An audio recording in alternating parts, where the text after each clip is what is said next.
A service of KIBMradio.com, the Internet's home for an all old-time radio.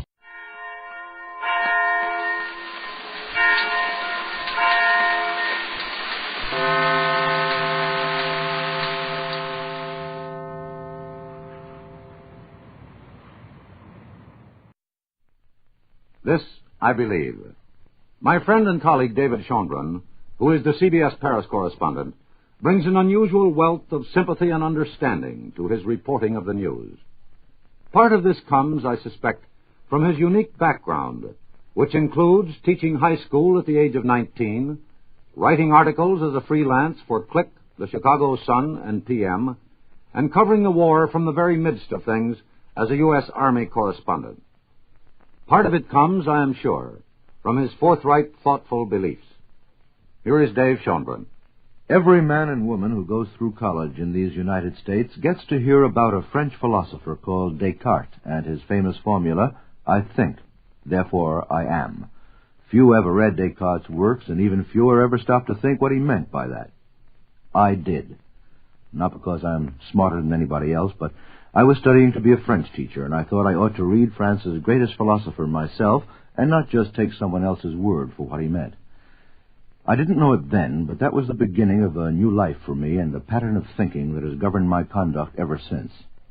Perhaps it would have happened anyway, since I'm the sort of fellow who never takes anybody's word for anything. I always wanted to find out for myself. But Descartes, who lived and wrote almost 400 years before I was born, gave me a rational basis for my own temperament and opened up a whole new life of the mind and of the spirit. Descartes' formula was not complete, and it was only half understood. What he really meant, and what I learned from his later work, the Metaphysical Meditations, could be expressed this way. I doubt, therefore I think, therefore I am. For doubting is the very essence of thinking. Doubting is the very essence of democracy. It's the mainspring of what we like to call Western civilization. In doubt is freedom. Without doubt, slavery and totalitarian tyranny. If you swallow whole everything you're told, you're a dead man. That's what Descartes meant by saying, I think, therefore I am. If you don't think and doubt, then you're a machine, not a man. Does that mean that you must doubt everything? Wouldn't that lead to confusion, to paralysis? Certainly not. Every day, every minute, I take decisions and act on the basis of evidence before me. We all do, we must. But I go right on doubting the validity of that decision.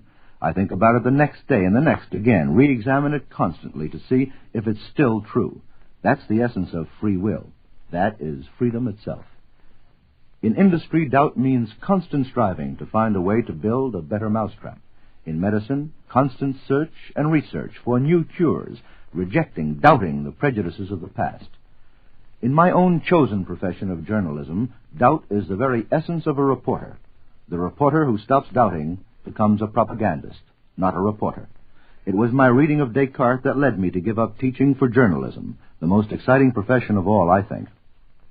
But what of the soul? What of the spirit? Doesn't Descartes' doubt mean a denial of God? Again, certainly not. Descartes himself professed his faith in God. He said that doubt was an awareness of imperfection, therefore there must also be perfection. But since he never found perfection on earth, he must assume that there is a divinity. That is perfection. And Descartes' reasoning is the very denial of atheism, for if you doubt the existence of God, you must also doubt the non-existence of God. This is not just a matter of belief, it is rather an act of faith. And faith springs from the soul, not the mind. This I believe. They're the creed of an expert, dedicated reporter. David Schonbrun is married and the father of a baby daughter. His wife is an illustrator, and they live in Paris, France, where Schonbrun covers the news for CBS. The Anchor Hawking Glass Corporation brings you Crime Photographer.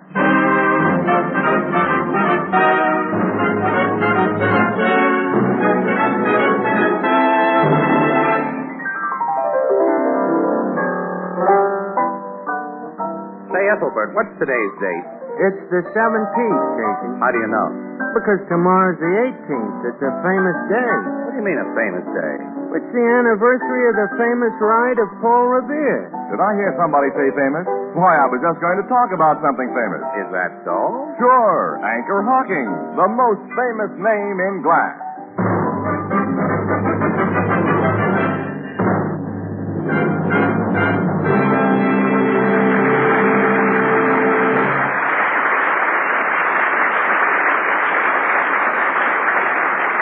Good evening, ladies and gentlemen. This is Tony Marvin.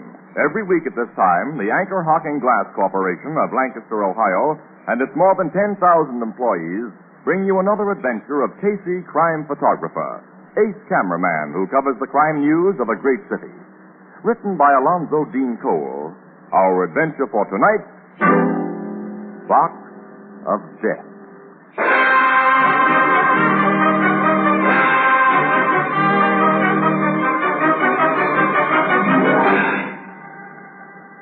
O'clock in the morning, a darkened street deserted, except for a uniformed policeman languidly making his lonely rounds.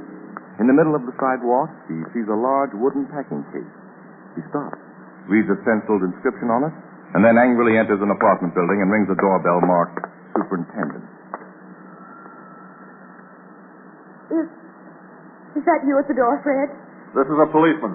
Policeman? Yes, open up. Just a minute. What is it, officer? Does Mrs. George Donald live here? What? I'm Mrs. Donald. You haven't brought me bad news. I'm giving you a summons for blocking the sidewalk with that big box out there. Big box? A wooden packing case. Someone will break his neck on it. But I don't know anything about a wooden box. It's got your name on it.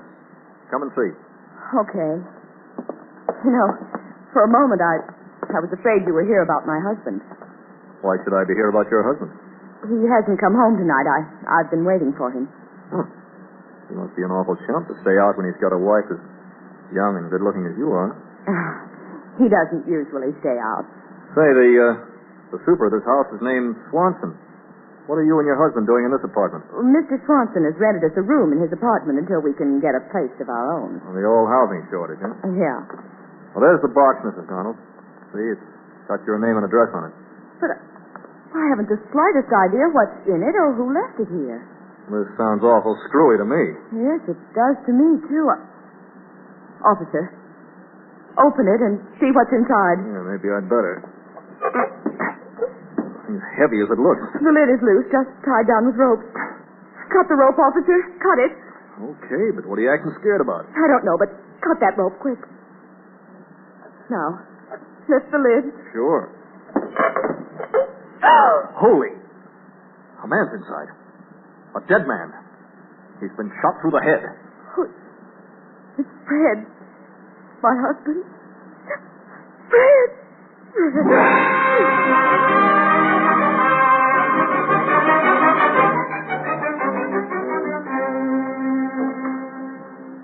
Well, then, Captain Logan, I took this girl, this Mrs. Donald, as she called herself, back here to the super's apartment where I got on the phone and called you homicide, Dix. When I got through phoning, I couldn't find the girl. She scrammed out through a window. No, letting an important murder witness get away isn't going to help your record, Costello. Wait a minute. Don't blame the cop, Logan. He had no reason to figure the gal would take a powder. When I want your advice, Casey, I'll ask for it. Oh, okay, pal. She isn't such an important witness, Captain. There's hardly a thing that she could tell you that we don't already know. And you keep out of this, Miss Williams. What did you just say? Annie remarked that we could tell you a few things, pal. You? Mm-hmm. Costello. Yes, sir? Report to your precinct station and stay on call for further orders from me. Yes, sir. And next time you meet a woman who identifies herself as Mrs. George something or other and then refers to her husband as Fred, you get suspicious and hang on to her no matter how good-looking she is. Yes, sir. Now get out of here. Yes, sir. Now, Casey, give. You too, Miss Williams. Oh, you're asking for our advice? I'm demanding whatever information you have. Well, he's entitled to it, Casey. Yes, he really is, Annie, but at times he has such bad manners. Will you cut the comedy? I'm in no mood for it. Okay, well, in the first place, according to the witnesses, Mrs. George Donald could have had no part in the murder of her husband. I know Now, that. wait a minute. She was too crazy about the guy she married to do him any harm. How do you know that? Because we recognize the dead man in that box. It was Fred Lister. Who and what was Fred Lister? He was a small-time crook, Logan. Never mixed up with anything big enough to bring him in contact with you homicide guys. While he was alive, that is. Up to a couple of months ago, he was a kind of errand boy for Lucky Carson. Yeah, I've come in contact with Lucky Carson plenty of times. Not close enough to pin anything on him. Yeah, go on. Tell me about this Fred Lister. Well, he had the good taste and the bad judgment to fall for the gal that his boss liked. Lucky? Yeah. A gal named Ella Hagen, hat check girl at the Silver Derby Club. Both Ann and I knew her. She's a nice kid. Fred Lister became a nice guy after he met her. He left the mob, got an honest job, and he and Ella were married. Casey was told that Lucky Carson was pretty sore about the whole thing. I was also told that Fred and Ella had been tipped off that they'd better pull a fade out. Well, apparently they took the tip seriously. They were living in this joint under an assumed name. But they didn't hide well enough when they did their fade out. You two think this Fred Lister was killed at Lucky Carson's order? That's right. This job is just the sort that lousy rat would pull on a gal who'd thrown him down for another guy. Yeah, I'll issue a pickup order for Lucky Carson right away. Then what? We'll try to get something on him. Optimist, aren't you? That rat can't get away with murder forever, Casey. Come on, we'll go to headquarters and wait for him to be brought in.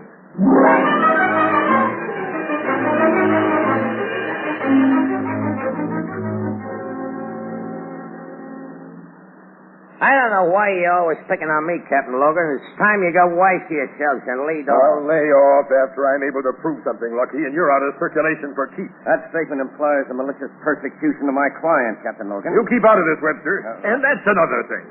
Of course, it was mere coincidence that your lawyer was with you when my men picked you up this morning. Sure. Purely coincidental, Captain. I happen to be spending the night at Mr. Carson's apartment. And 3 others of my mob, my business associates, was with us. Someday you'll slip up on one of those phony alibis.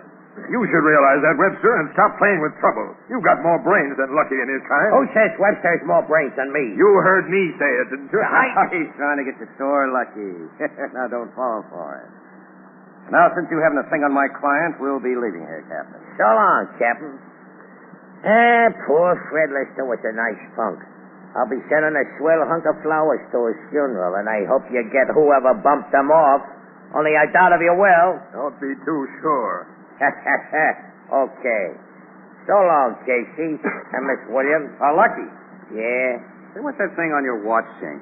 You've been running your fingers over it ever since you came in here. It's my luck piece, Casey. Your luck piece? Yeah. It's just an old Indian head penny with a hole bored in it. But I wouldn't sell it for $100,000. I found it on the street one day when I was a punk. It's brought me luck ever since. Look at me now. Lucky thinks it's a reason for his success. Well, for a long time now, I ain't been able to hire and fire brainy guys like you, and I mean I have. Well, I wasn't saying that you weren't right about it. Yeah. Let's get out of here. Open the door. Oh, sure, Lucky. Sure. Get smart, Captain. Lay off me from now on. Get out of here, both of you. So long. Those lousy rats. And there isn't a thing I can do to them. That lawyer Webster's really worse than Lucky because he knows more. Lucky doesn't like anyone to say that, Annie. I noticed that. I never knew about that Indian head penny before. Yeah, nearly all crooks carry something they think brings them luck. Doesn't look as though you'll pin Fred Lister's murder on Lucky, Captain. No. From where we sit now, Miss Williams, there isn't a chance. I don't agree with that, Logan. Why not? I'm going to have a talk with Fred Lister's wife. With Lister's wife? Yeah. I think I can find Ella. You're a close friend of hers, Annie. Well, why haven't you said so before? You know I want to question that gal. Questioning her won't get you anywhere, Logan. I want to tell her a few things.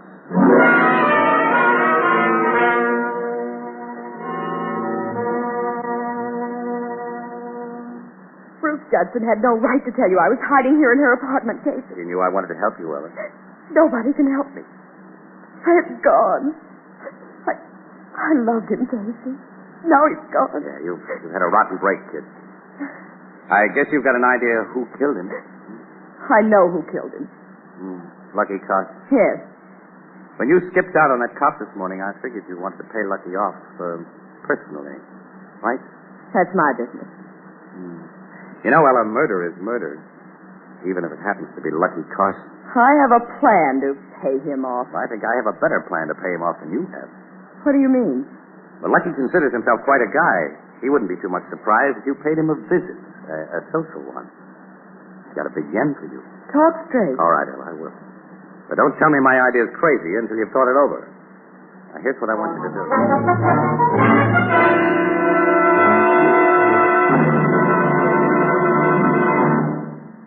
Not all glass is alike. In fact, there are almost as many different kinds of glass as there are flowers in your garden. Some glass is produced for fragile beauty, others for sturdiness. And Anchor Hocking, the world's largest maker of household glass, produces glass of all kinds. The particular glass we're going to talk to you about tonight is Fire King oven glass, which combines beauty and sturdiness to an unbelievable degree. Now, you use Fire King oven glass for baking and for serving. It's so impervious to heat that it's guaranteed for a full 2 years against oven breakage. And the special Fire King process makes its surfaces actually mirror smooth. Fire King oven glass won't absorb baking stains. It won't absorb baking odors. It comes clean miraculously. Now, big 2-quart Fire King oven glass casseroles, pie plates, mixing bowls, and utility dishes of all kinds are now available at your favorite chain, variety, hardware, and department stores, all at incredibly low prices. Fire King oven glass is a product of Anchor Hocking, the most famous name in glass.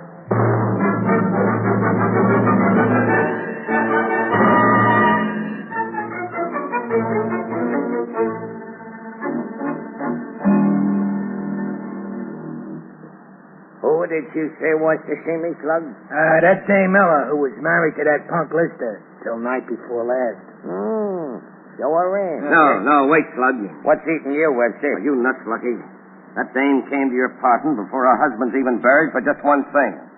You. She knows now that I don't stand for no crossing up.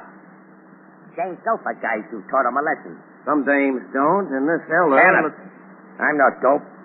Bring her in, Slug. But don't take your eyes off her. If she pulls a phony move, you know what to do. Yeah, okay, Lucky. You get behind that screen, Webb, and watch her. I'm not one of your bodyguards. You better be if this babe tries a fast one. You carry a rod, get back at that screen and keep it ready. Well, okay. Not that I expect any trouble. Here's the thing, boss. Hello, Lucky. Ella, this is both a surprise and a pleasure. Of course you know about Fred. Yes, and I'm awful sorry. I hope you didn't pay no attention to what the papers hinted, that I had something to do with his killing. They had to admit that the cops turned me loose right after they picked me up. I read the papers. Wait till you see the big floral piece I'm having sent to the undertakers for poor Freddie. It's a pearly gates ajar, Ella, done in gardenias and white roses. It'll set me back over $1,000. It'll show what I thought of your husband. I realize what you thought of him, Lucky. Now, look here, baby. Don't try to kid me, and I won't try to kid you. I made a big mistake when I married Fred. You've proven that to me. Now I've learned my lesson, and do I have to be afraid of you, Lucky? You afraid of me? I had to come here today to find out. You won't hurt me, will you? You won't hurt me. Ella, honey, you ought to know I would. Here, sit down on this sofa. Put your head on my shoulder and have a good cry. There, that's right. Oh, Lucky, I've been so afraid. Forget it, kid. Why, I wouldn't let no one hide a hair of your head. All I want is we should be pals. I consider that a great privilege. How about a kiss, huh? To make it a contract? No, not now. Not till after Fred is put away. Oh, I appreciate your sentiments. They show you ain't no common bimbo, Ella. But we'll get together after the funeral, huh? For dinner, here? Tomorrow night. Okay? Okay. I've got to go now.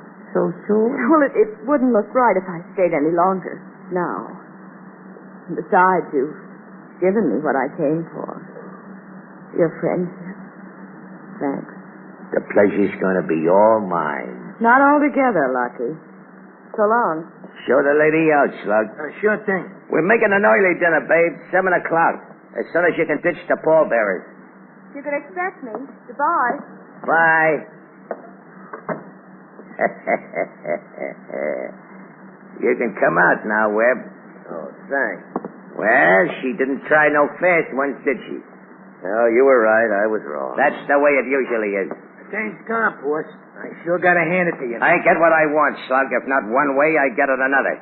Webb, run over to my caterer's joint and tell her to fix up 2 dinners for tomorrow night. And be sure he has crepe Suzettis. They'll be appropriate for after the funeral. Get going. See here, I'm your lawyer. You're whatever I tell you to be. On your way. All right, as soon as I get my coat. Boy, I sure envy you, boss. It'll be nice having that cute little chick all alone.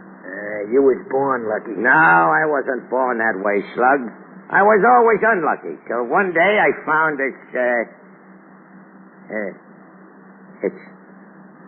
gone. Huh? My penny. My Indian head penny. Penny? And my luck piece. Look, Fred Webb. You too, Slug. Okay. Must have fallen on the floor. I know it was hanging on my watch chain just a few minutes ago. Well, I don't see it. Look, Fred, you dope. I was rubbing my fingers on it for luck when Ella come in. So I'm sure Ella. What's the matter now? She took it. Stole it. That dirty little double-crosser. Wait till I get her with my lucky penny. Come on. We're going after her. Look out, boy. He tripped over that footstool. Yeah. His head hit that piano like. Got cold. Flat on his puss. Yeah. Flat on his puss. Gee. I never knew Lucky to meet with an accident before. Hey, it's funny, ain't it? Don't let him hear you laughing when he comes to. I ain't laughing. I mean, it's funny him taking a nosedive right after he lost his lucky penny. Yes, Slug, it is funny. Wonder what he'll think about it when he comes to.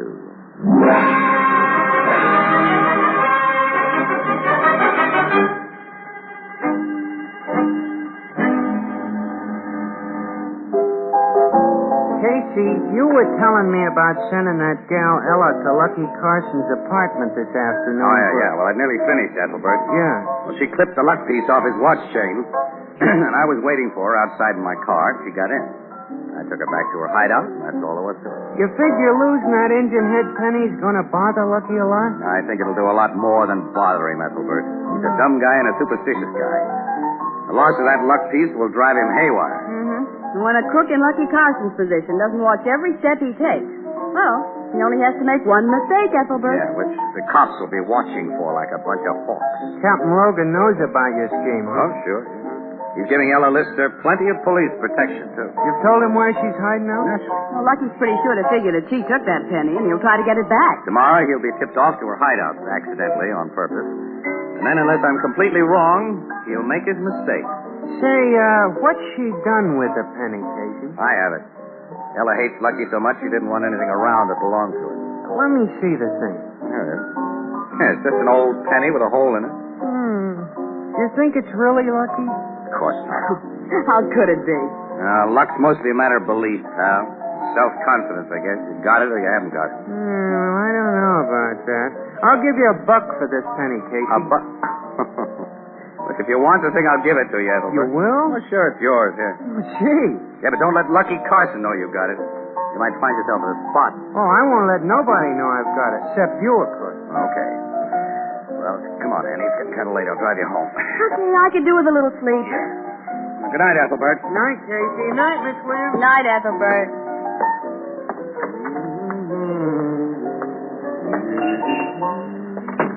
Where'd I leave the car, Annie? Across the street, dope. Oh, yeah, I see it. Boy, I'm tired, huh? Hello, Casey. Look. Evening, Miss Williams. Hello. I want you two should meet one of my boys. This is Big Slug. How are you? I'm okay. You already know Webster. Nice to see you two again. So nice, we're keeping you with us for a while. Keeping us with you? Their hands in their pockets, Annie. They got guns on us. That's right. We're all getting into this car here, like old friends. You first, Slug. Casey next. Hey, what's the big idea? We'll talk about that later. Get in. Okay. You too, Miss Williams. I guess I haven't much choice. You haven't. You drive, Webster. I'll sit in back with Slug and our friends. No, I must show. Get going. Okay. Where are we going?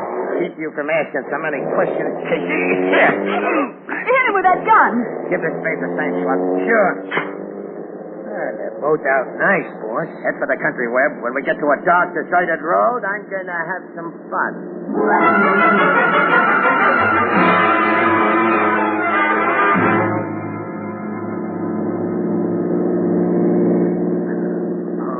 Mug's finally coming too, boss.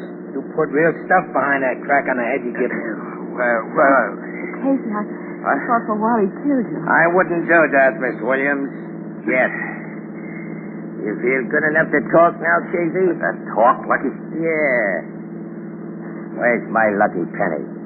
We don't know anything about a penny. Can it, Casey?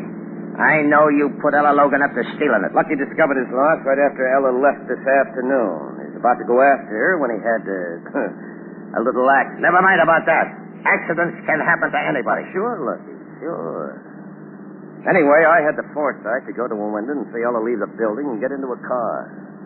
And you, Casey, were driving that car. After that, it was easy to add things up. Very easy. I know you, Casey, and I told Lucky. I'd have figured it if you hadn't told me, Webb. Casey, you had that dame steal my luck piece because you knew I'd go after it. And when I went after it, the cops were going to be around watching when I started to twist Ella's double-crossing neck. But I'm too smart for guys like you. I was waiting for you when you come out of the Blue Note Cafe. And here you are. Now, where's my penny? I don't know. No? No. You'd better come clean. You've already searched him. You know he hasn't got it. You can tell me where it is and how to get it. I think, Lucky thinks that Ella wouldn't keep anything that belonged to him because, well, for some unaccountable reason, she doesn't like him. That's right, Webb. Hey, this is a nice lonely spot. Stop the car. Okay. Casey, I'm going to make you tell me where and how to get back my luck piece. Pull him out of the car, Slug. Come on, guys. Come on. Casey, they'll torture you. I got No. Keep quiet, Ann. Big Slug here will break every bone in your body, Casey. Slowly. If you don't I can't tell you anything I don't know. Big Slug's an awful sap if he does anything for a boss who's lost his luck. Go to work on him, Slug. Wait. Listen to me, Slug, and you too, Webster. You guys have got brains. You taking orders from this dumbbell? Orders that may land you in the hot seat all because he's lost a penny? Hit him, Slug. Hit him. No, don't hit him. Webster! Talk, Casey. Webb and me are listening. Slug! I knew you guys had sense. This jerk you worked for is washed up. All he ever had to keep him on top was a lousy copper luck piece, and he's lost it. He's sunk. He's through. That's a cockeyed lie. Slug and Webster don't think so, Carson. You're not Lucky Carson anymore. Cut it. They're not saps enough to go through with your plan. They know every cop and every newspaper in town would go after our murderers and keep after them until they were caught. I've said enough of this. You can't turn my guys against me, Casey. I'll show you. Webster. You shot him. Just as you're going to shoot Casey. Yes, Miss Williams. Thanks, fella. You won't regret that. I'm sure I won't, Casey. I've wanted to kill Lucky Carson for a long time. And this afternoon, Slug agreed that it was a nice idea. Yeah, a swell idea. Gee, thanks. Thanks for saving our lives. Oh, don't thank us yet, Miss Williams. Or you, Casey. Why not? Tell him, Webb. You and Miss Williams would prove awkward witnesses if Slug and I were brought to trial. Remember, I'm really a lawyer. I mean to become boss of the former Lucky Carson mob. Yeah, and when your dead bodies are found close to Lucky's, why, the cops will figure he shot you and you shot him. That's right, Slug. You see, Casey and Miss Williams, we're going to kill you with a gun Lucky didn't have a chance to use, and then return the gun to his dead hand. The gun I shot him with will be found close to you. You get it? You shot him and he shot you. We get it. Oh, Casey. No. Don't see any way out of this one, kid. There isn't any way out. Pick up Lucky's gun, Slug, and do the job. Oh, you thought up this swell idea, Webb. It's your right to do it. Well, I don't mind. First, I'll put this gun that I shot Lucky with near Casey so that it will look as if he dropped it. Yeah. Just right about here. Now, you keep him covered, Slug, while I get Lucky's gun. No, you don't, Webb. Slug, what goes? You're the smart guy, Webb, but I'm smarter. I'm gonna be the boss of this mob. No, don't shoot. Well, he's done for. Now, lady and Casey, Webster dropped his gun too close to me, Slug. Did you kill him, Casey? Did I kill him? I hope not, Annie. Hey, look, will you see? I never shot a guy before.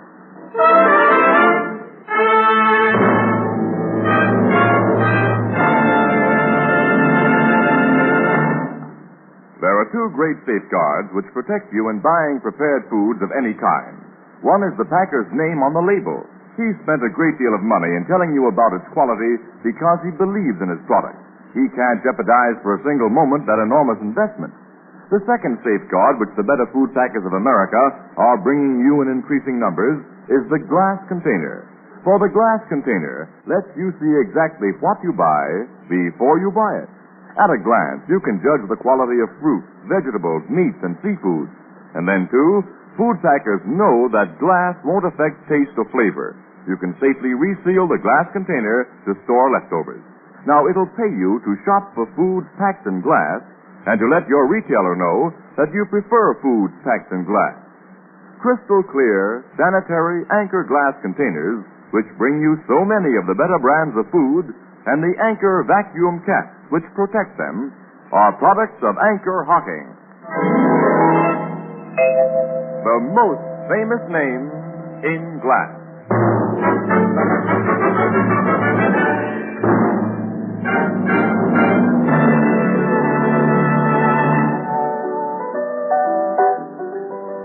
You didn't kill that big slug guy, huh, Casey? No, Ethelbert, he'll live. Until he goes to the chair for killing Webster. And Webster killed Lucky Carson. The gang's washed up. That's right. But not quite the way Mr. Casey figured on washing it up. Well, okay, Annie, rub it in. I can take it. But I wasn't wrong about one thing, that Indian head penny. If I hadn't put Ella up to taking it, Lucky and his mob might still be doing business, don't forget.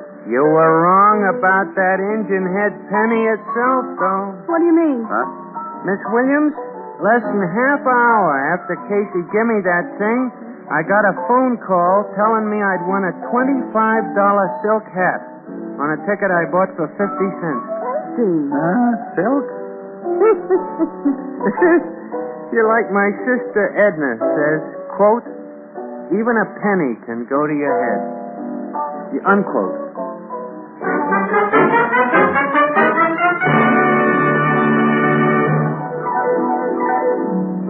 Crime Photographer, starring Stotts Cotsworth as Casey, is brought to you each Thursday by the Anchor Hocking Glass Corporation, makers of Fire King Oven Glass, Anchor Glass Containers, Anchor Caps and Closures, all products of Anchor Hocking, the most famous name in glass.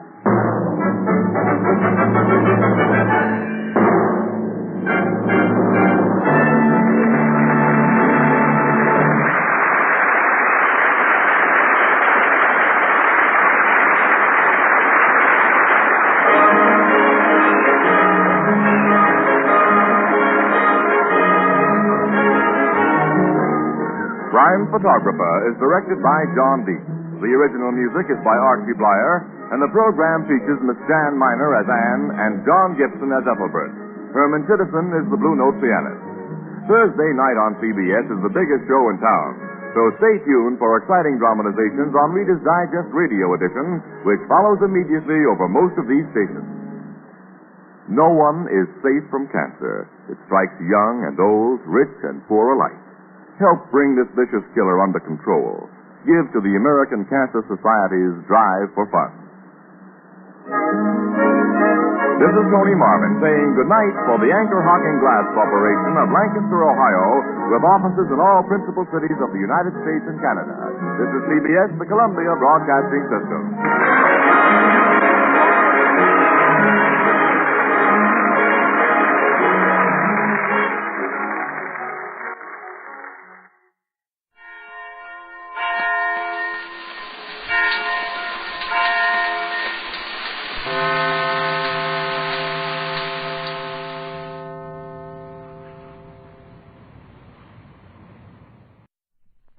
This, I believe. David R. Showalter is Director of Public Affairs for KNX Hollywood and the CBS Pacific Radio Network. In addition to his other duties, he is responsible for getting thoughtful people in his area to put their beliefs into 600 words for broadcast on this program.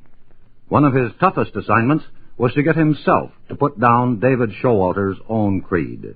I've found in my short 38 years of experience that I have come closest to truth when the going has been the toughest. When to all intents and purposes I seemed lost, it was then and only then I turned to that infinite, loving, and mysterious being that is in all of us, that is not man, but God.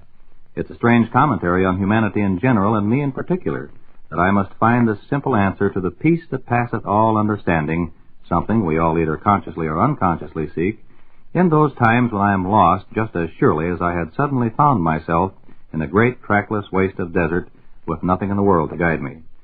4 people are responsible in the main for my basic beliefs, even as poorly as I have adhered to them along the way. 5, including my pastor, who in the last 5 years that I have really been going to church, has helped me crystallize my rather vague beliefs into some semblance of a basic motivating force. I can still see my grandmother, with whom my sister and I spent a number of our early years. When I had done or said something I shouldn't have, she used to require me to stick out my tongue, on which she placed the most awful concoction imaginable, ground-up vegetable compound. I came to her expecting this treatment, reporting my infraction to her. She somehow or other managed to find out about it anyhow, I soon learned. I knew that it was bitter-tasting, horrible stuff, but it wasn't as bad as a switch across the backs of the knees for being dishonest. She taught me one of the most valuable lessons I have ever learned, to face squarely up to a problem, no matter how serious it might be. My mother, in her unfailing ability to understand, no matter what the problem might be, taught me another helpful lesson, twofold as a matter of fact. I found that problems are pretty much the same for all of us, experienced by all of us, and not at all unusual, no matter how unique they seem to be. Most important, I found that by bringing them out in the open, where they could be discussed perfectly naturally, they soon ceased to exist. Pops Drake, the nearest thing to a dad I ever had, the boys' work secretary of the Tacoma, Washington YMCA, taught me a valuable lesson, too.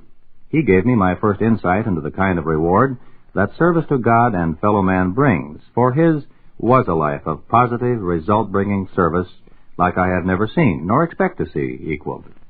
He taught me many things which I can only summarize here by saying he taught me to be a man.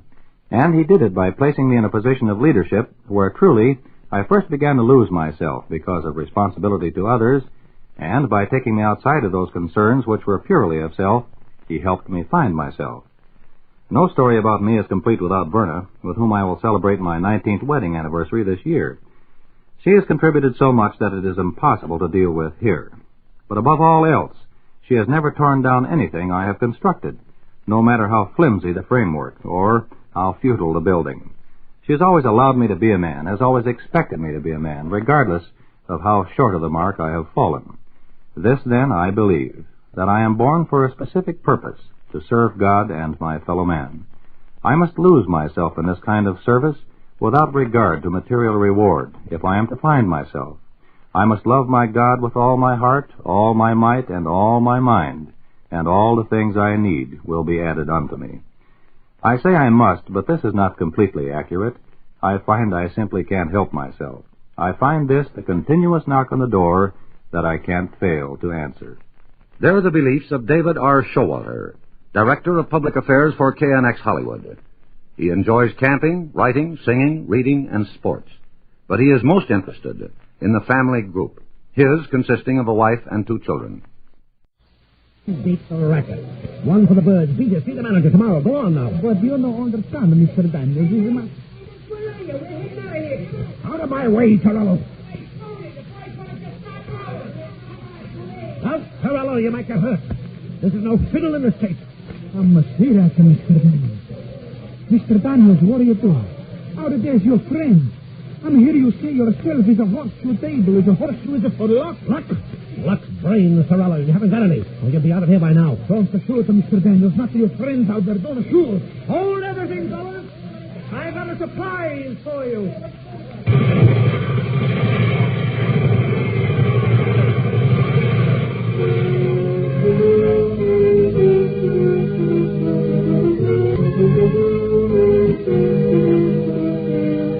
In the interest of good citizenship and law enforcement, we present Crime Does Not Pay, based on the famous Metro-Goldwyn-Mayer series of short subjects. In just a moment, you will hear Horseshoes Are For Luck, starring Neil Hamilton.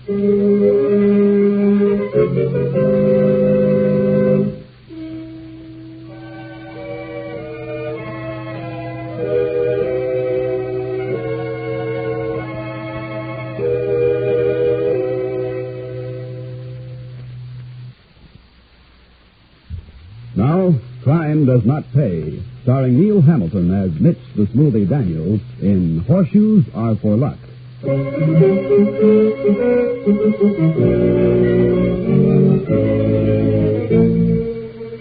The geography of a certain city is most important to this story. You see, a river winds through this city, dividing it into extremely unequal parts. Now, the smaller part was ruled, at least with respect to gambling and the numbers racket, by an organization known as the Gopher Boys, headed by one Tenor Burt.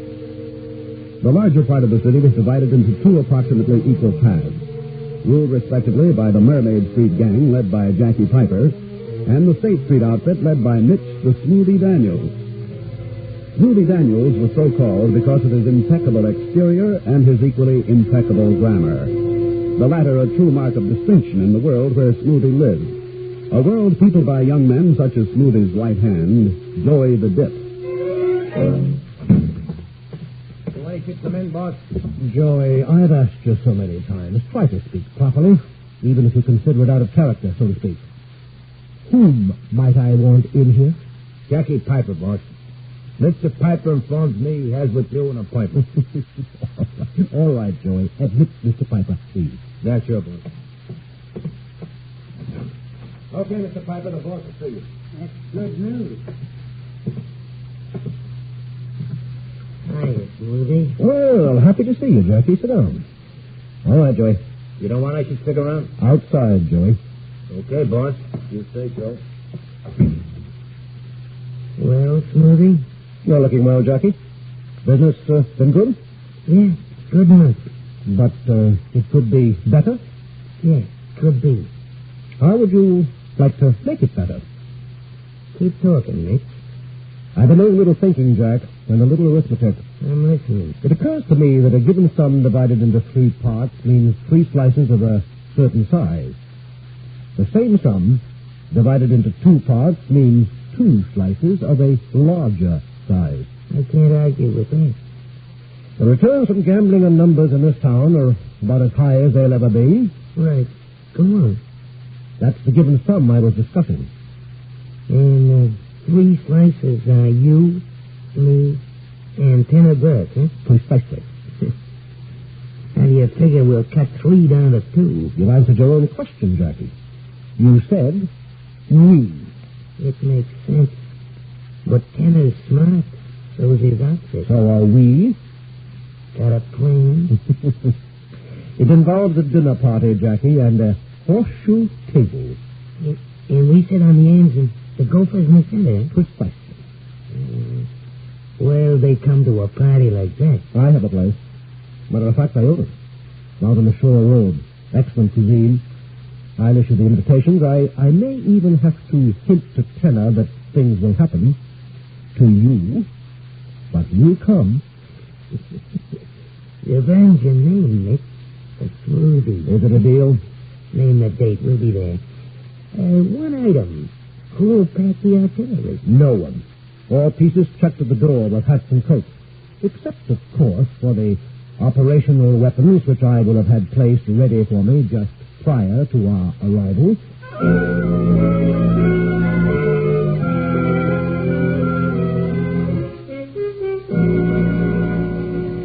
That's the plan, Tenor.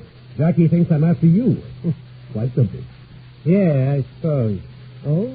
Something about it you don't like? Oh, you're double-crossing. Well, Jackie, slightly. You call a dozen slugs a slight double-cross? They won't bother him after it's over.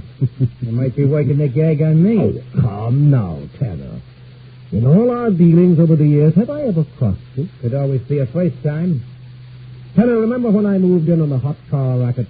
Yeah, so what? Who hijacked my cars? Jackie did. But he settled with you cold cash. Cash is one thing. Pride is another. I haven't forgotten that deal. Tenor, I intend to exact payment in full. I think the time has come. Why'd you wait so long? Jackie trusts me now. Oh. I get it. Are you coming to the party, Tenor? Let me know the date. I know the place. I'll be there with the Gophers. Excellent. Shall we shake on that? Ain't necessary. I said we'll be there, we'll be there. Very well, as you wish, old man. Hey, what's that for? Just a slight protective device. Joey is the only one who can open the door. Except myself. Yeah, boss? Mr. Burke is just leaving, Joey. Okay. Right this way, Mr. Burke. Yeah, sure. Well, I'll see you that night, huh, Mitch? Of course. Take care of yourself, Tenor. I always have up to now. I expect to keep on. Well, Joey, we're all set. He bit the whole bait. Hook, line, and sinker. He'll be there. Jackie will be there. And their boys. And so will we. Yes, indeed. So will we, Joey. So will we.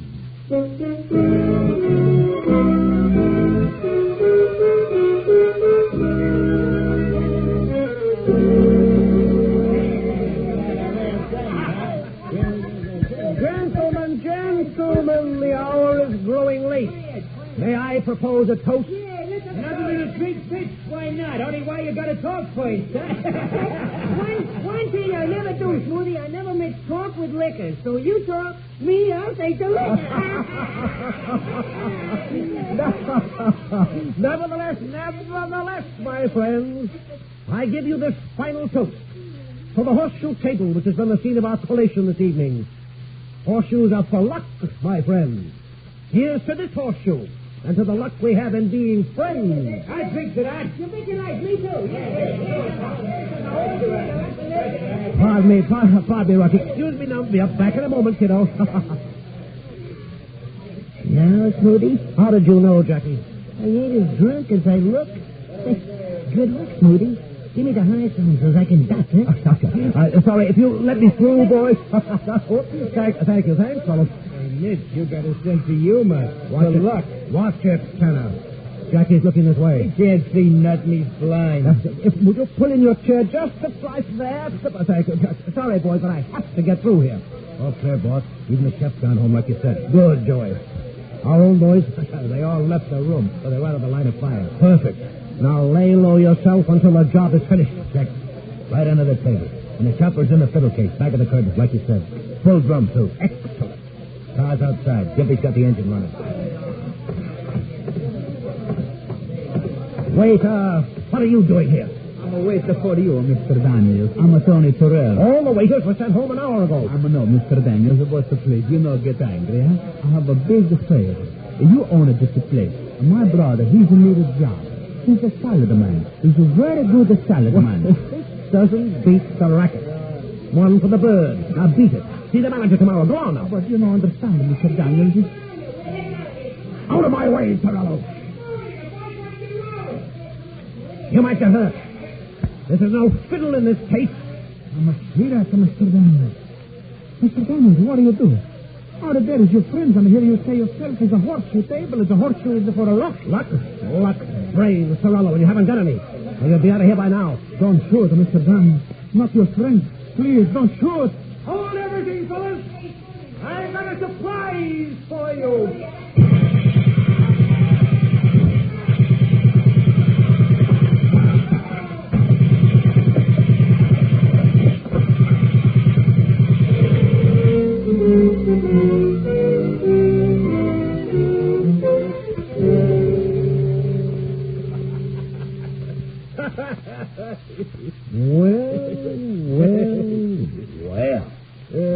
Pretty mess.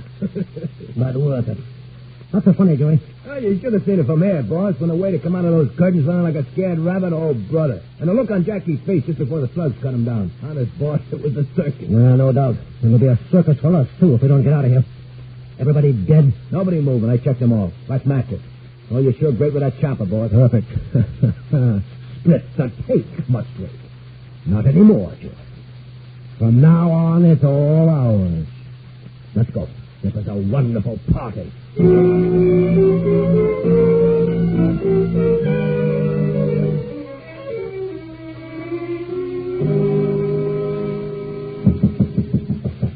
Who is it? Right.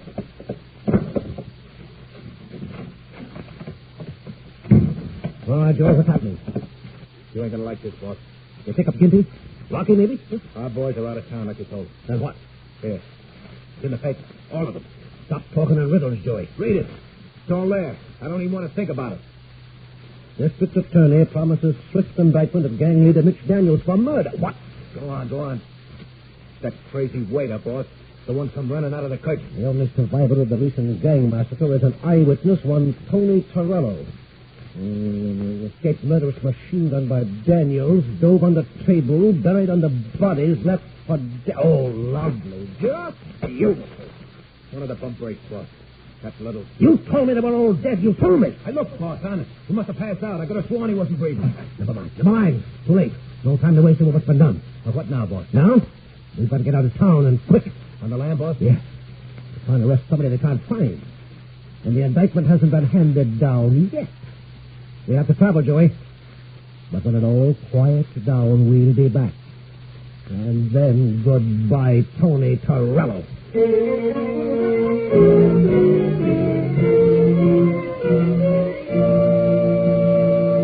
In just a moment, Crime Does Not Pay will continue with Horseshoes Are For Luck.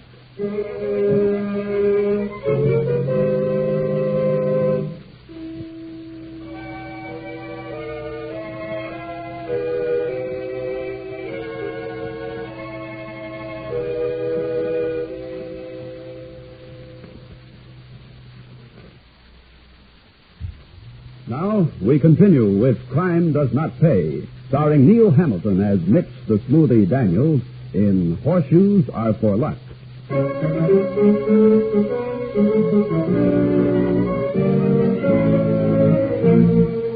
Mitch the Smoothie made his plans in his various hideouts. But such plans are subject to change without very much notice and to great delays. In Mitch's case, the delay was considerably longer than he'd expected. It stretched over years, in fact, due to the vigilance of district attorneys who refused to let the murder indictment gather dust in pigeonholes. So the years passed. Then, at long last, word came to Mitch's hideout. The police guard had been withdrawn from Tony Torello. The case was consigned, apparently, to oblivion. That was when Mitch made his move. Joey, how would you like to tap the old pill? Hey, boss? I think you're entitled to a share, Joey. You stayed with me. Been loyal good many years. Well, thanks, boss. Nice of you to say that. Meaning, I suppose, it's easy for me to talk when the till I speak of is back home. Well, yeah, if you want to put it that way.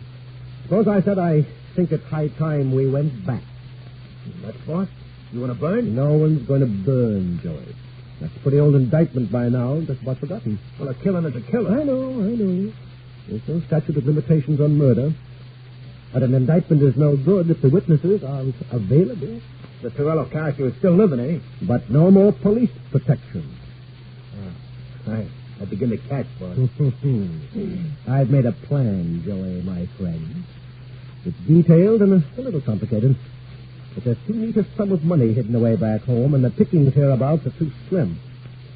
Are you with me, Joey? Am I with you? And I always with you? My apologies, Joey. I shouldn't have asked that. Now then, this is it. You're going back first. Now, Mr. Torello doesn't know you. You're not named in the indictment. So far, so good. There'd be no killing, understand? Anything like that, and the police will swarm again. Our Mr. Torello will merely disappear. Understand? He will merely disappear. And this is how you go about accomplishing that.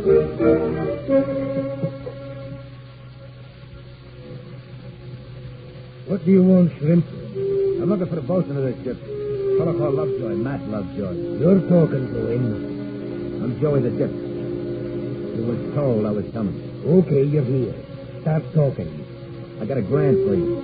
I said 1,500. $1,000. No deal. 1250 is as high as I can go. Sold. Okay. I'll deliver the night you sail. 3 days out, you know what to do.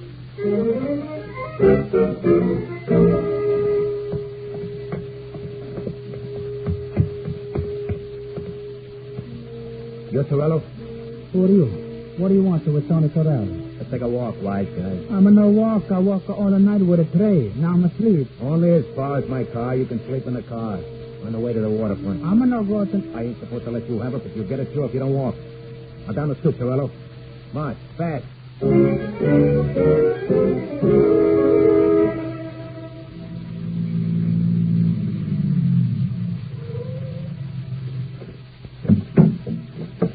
Lovejoy, up the gangway. He's heavy. I had to conk him. He tried to holler. All right, bring him in.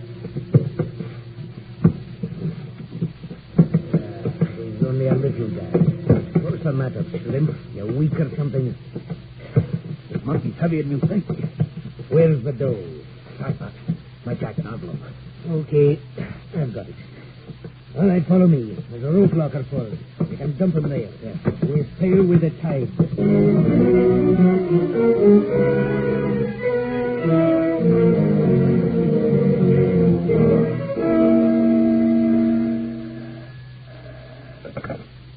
Hello. It's Joey, boss. Well? I called station to station like you said. Never mind that.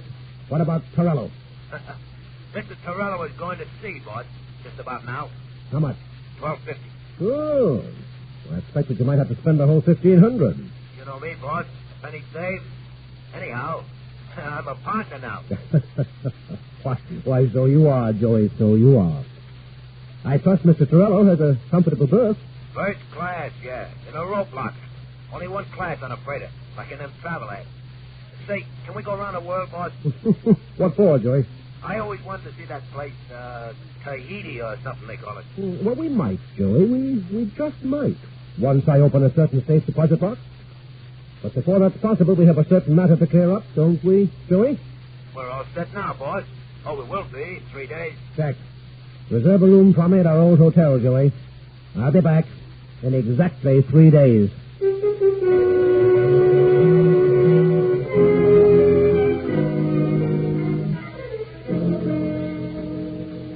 Joey, dial this number, will you please? Sure, boss. The gentleman on the other end is going to be rather surprised.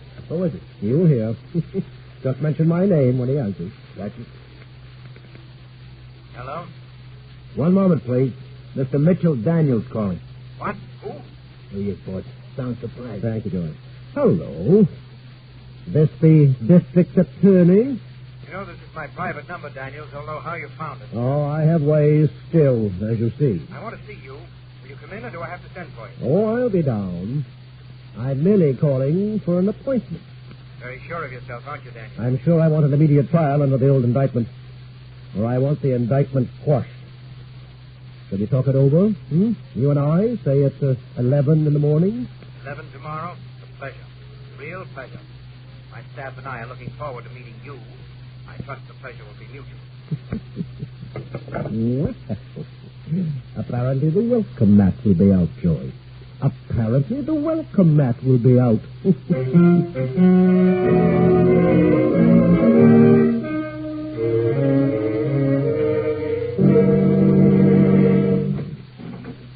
Ah, yes, Mr. Daniels. Come in. Sit down. You can wait outside, Joey. Of course not, Daniels. Let him stay right here. We have nothing to hide. Oh. All right with you? Okay, Joey. Check, boss. Sit down, Daniels. Not necessary.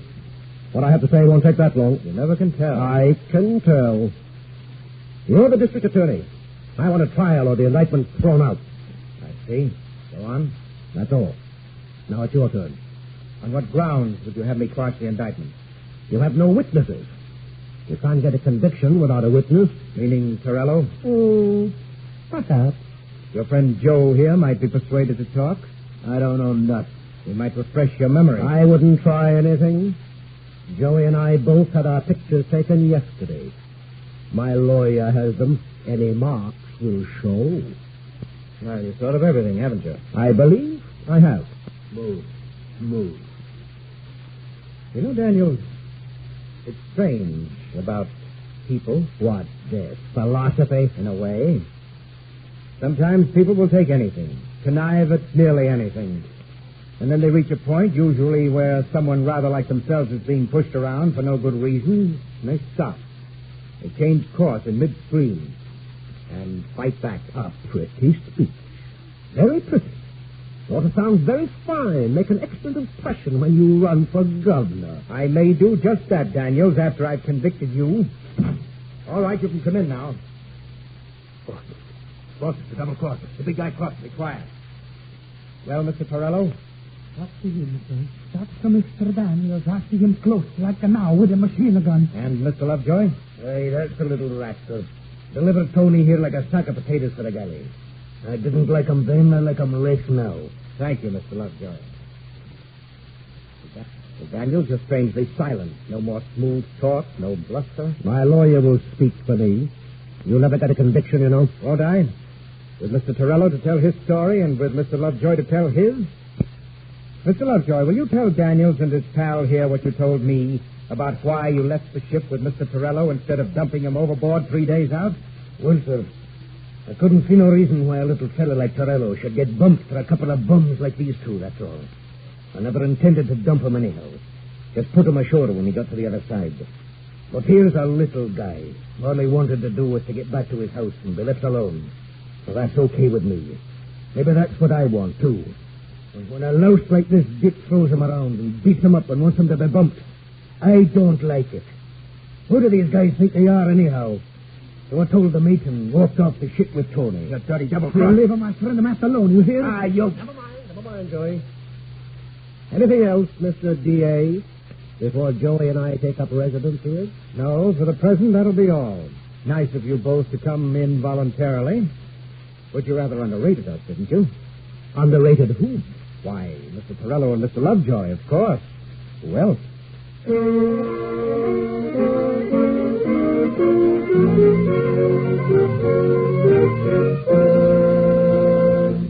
Crime does not pay.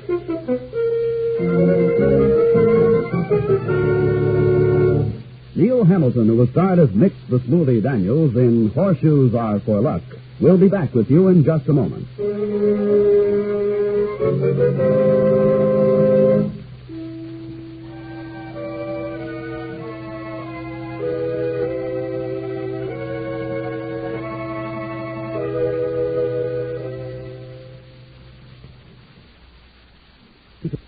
Now, here in person is Neil Hamilton. I'd like you to think back for just a moment to the motive for the machine gun killings of which Mitch the Smoothie was guilty. What was that motive? Control of the gambling and numbers racket in the district where Mitch and his gang waged their particular kind of warfare. Now then, who made those rackets so profitable that men like Mitch wanted to control them? The shoe fits, doesn't it? People like you and me. Exactly. It follows, then, that if we refuse the lure of gambling, of that kind of easy money, if we refuse to support crime and criminals ourselves, the cost of government, of police, of prisons and courts, would be far, far less. And it follows directly from that for ourselves, as well as for the criminals, in the end, crime does not pay. Thank you, Mr. Hamilton.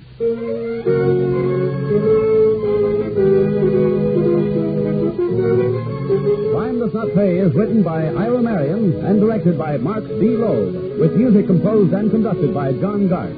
Technical advisor is Burton B. Turtis. The events, characters, and names used in the story you've just heard are fictitious. Any similarity is purely coincidental.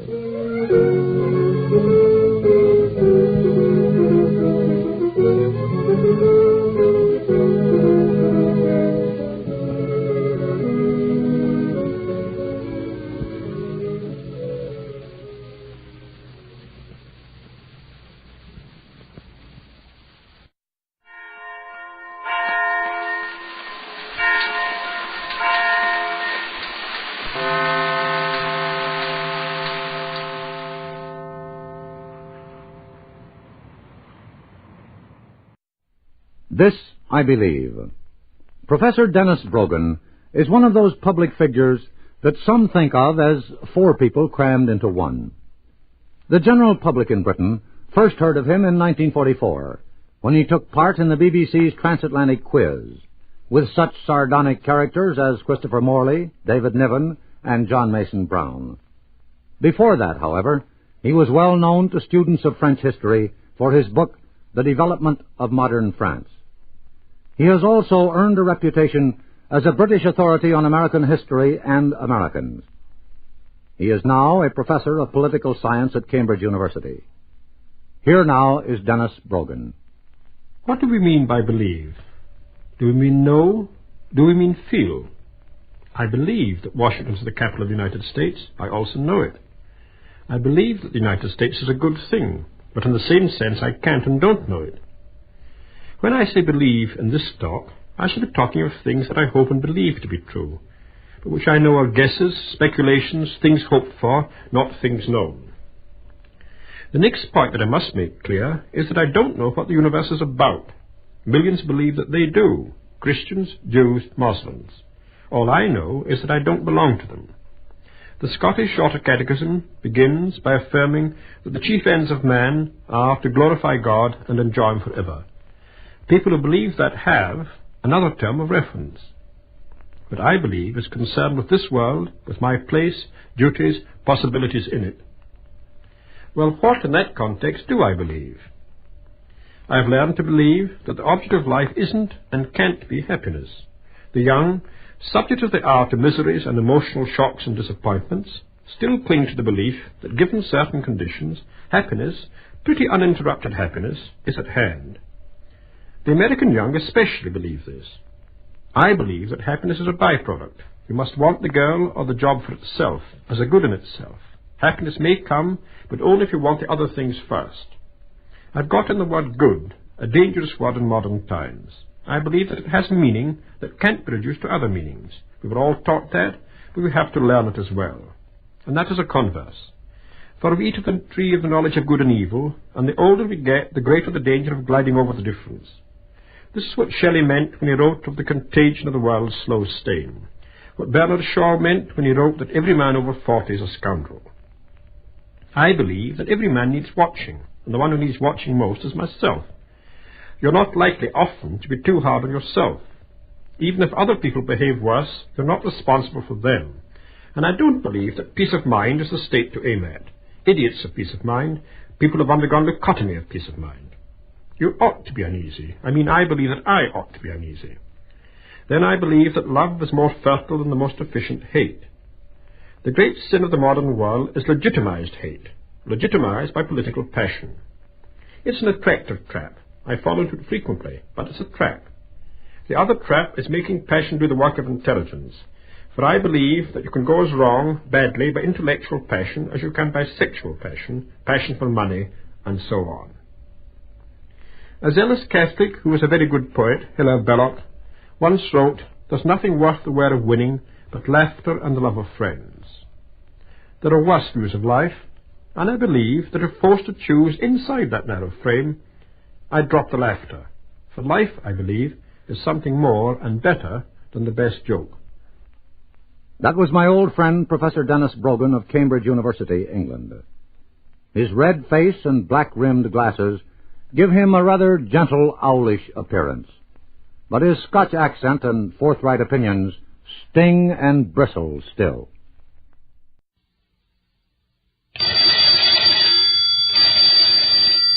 Calling all detectives.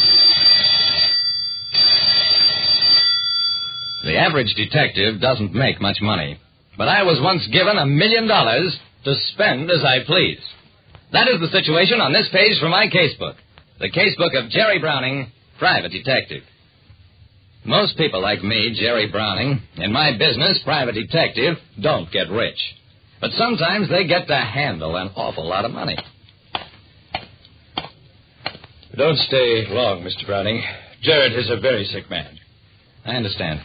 I'll make it as fast as possible.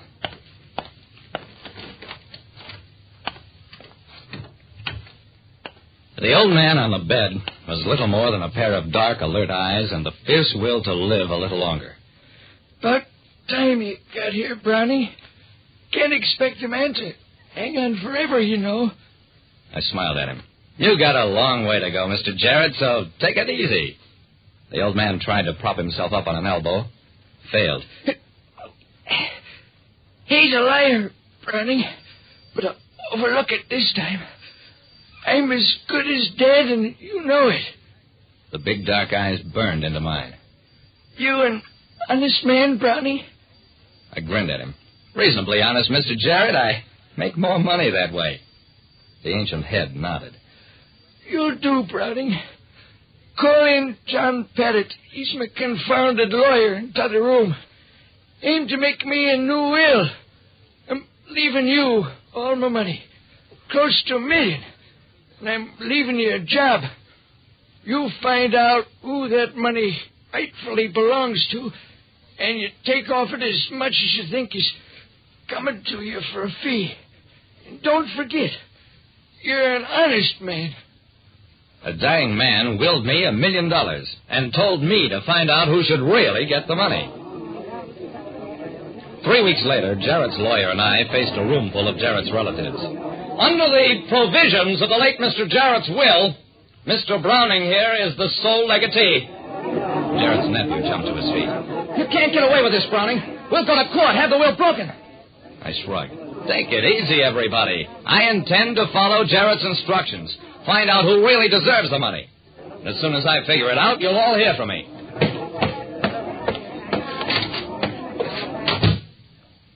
Later, I had a private conference with John Pettit, the lawyer. You have a great responsibility, Mr. Browning. One I don't envy you. I know just what you mean.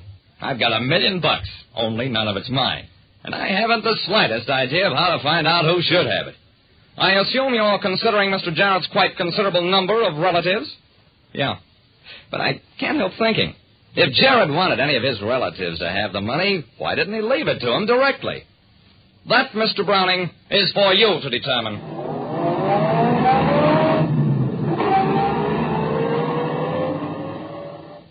I spent the next couple of weeks ducking reporters and running investigations of Jarrett's relatives. He had 2 brothers, a sister, a flock of nephews and nieces, and a couple of dozen cousins of assorted degree. Jarrett's relatives checked out like people anywhere. Some high-minded, some selfish, some honest, a few not so honest.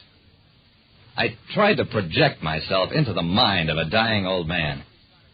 At a moment like that, he'd be trying to square his conscience, make amends of some kind. Maybe repay somebody he'd cheated. Okay, but why couldn't his lawyer handle that? Why did he need a detective unless... Right there, I knew I had it. Jarrett picked a detective because there was crime involved. Now all I had to do was find the crime.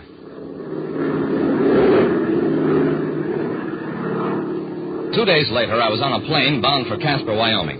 It had taken me that long to find out where Jarrett had originally made his money, and where a man makes his money is the general area in which his conscience sometimes bothers him. Over the years, I've learned that for certain kinds of information, the place to go is a tavern or bar. And at the Silver Dollar Cafe, Henry Jarrett? No, can't say as ever heard of him, but I'm kind of a stranger in these parts. Only been tending this bar 18 years. Reckon you better ask Pop Bentley. He's an old-timer. Well, where'll I find Pop Bentley? You'll find him sleeping on the sunniest part of the porch.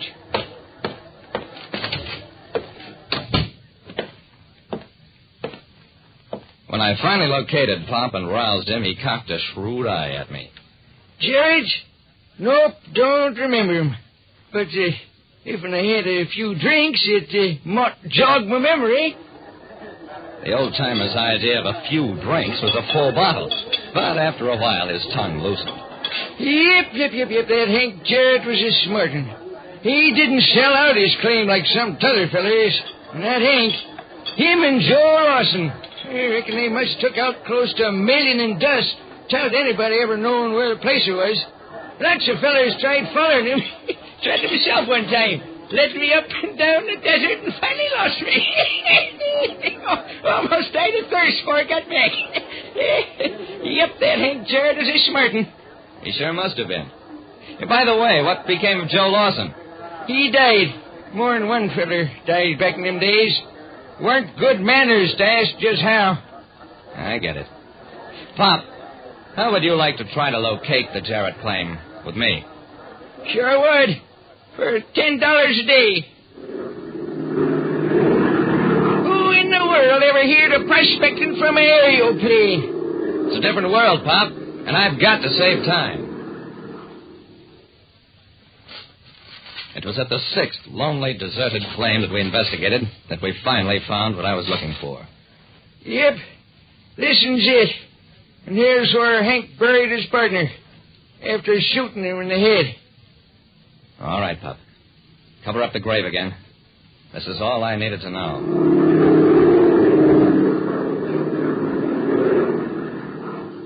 Locating Lawson's family was a job all by itself, but strictly routine, even though it took 3 months. I had a tough time explaining to them why they were suddenly worth $1 million. But not nearly as tough as the time I had with Jarrett's relatives. In the end, I had to tell the relatives the truth, that Jarrett had been a murderer and would be branded one if there was any lawsuit over his money. And settled it. There was no lawsuit. As for me, I could always claim that I had been worth $1 million once. Like I said, it isn't how much money you've got that matters, but how much of it you can really call your own. Listen next time to Calling All Detectives. Mystery drama, mystery quiz, and a chance for you to match wits with yours truly, Jerry Browning, Private Detective.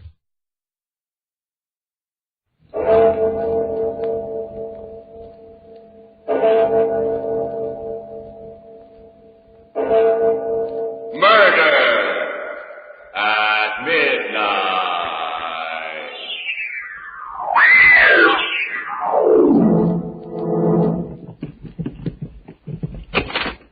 Quentin, look. The window. Torn out of its frame. No, they're on the floor. Sylvia. Good Lord. Her head twisted almost off, and her body looks as if every bone in it was broken.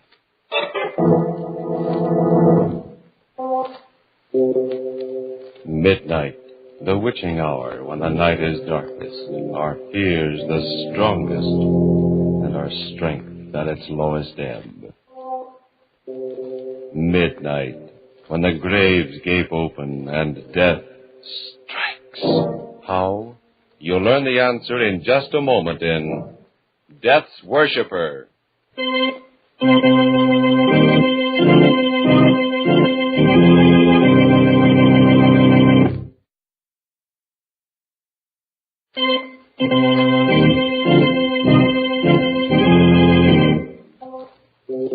And now, Murder at Midnight.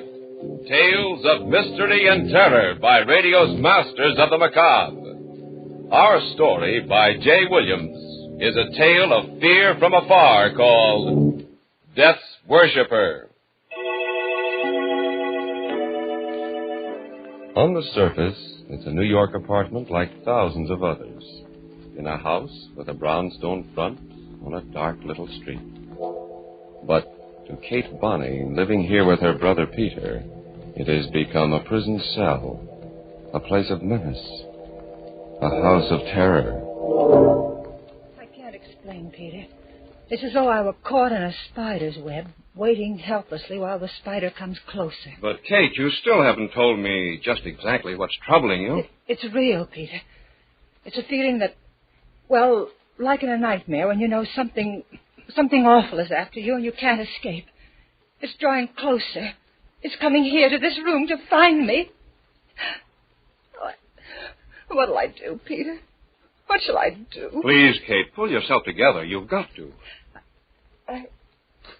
I'm sorry, Peter. I'll try. Ah, that's better. Now then, let's have it. I can't come home every night to a sister who's afraid of the dark. What's it all about? Do you remember the weekend I spent at Quentin's place in the country? Just after he got back from India? Yes, of course. You couldn't make it and I went alone? The conference in Chicago, I remember. Reminds me, I wonder why I haven't heard from him since. Those letters he wrote about some discoveries he made. Discoveries? Don't mention them. Why not? Because I have an idea that they're behind everything that happened. What do you mean? He didn't even mention the expedition until after dinner that first night. There were just the three of us, Quentin, Sylvia, and myself. He went into quite a bit of detail describing his reasons for going, the long trip through the jungle. Finally came to a little gond village and tackled what I was sure was the last belt of jungle. That last stretch took us 6 hours. At last we broke out into a clearing, and there it was, towering above us, the temple of Shiva the Destroyer. Oh, that must have been a thrilling moment. Thrilling? You can't possibly know what that meant to me. I was just frightened. Sylvia frightens rather easily. That's not true, Quentin. It's just that it looked like some kind of crouching beast with a single devil's horn. Rubbish.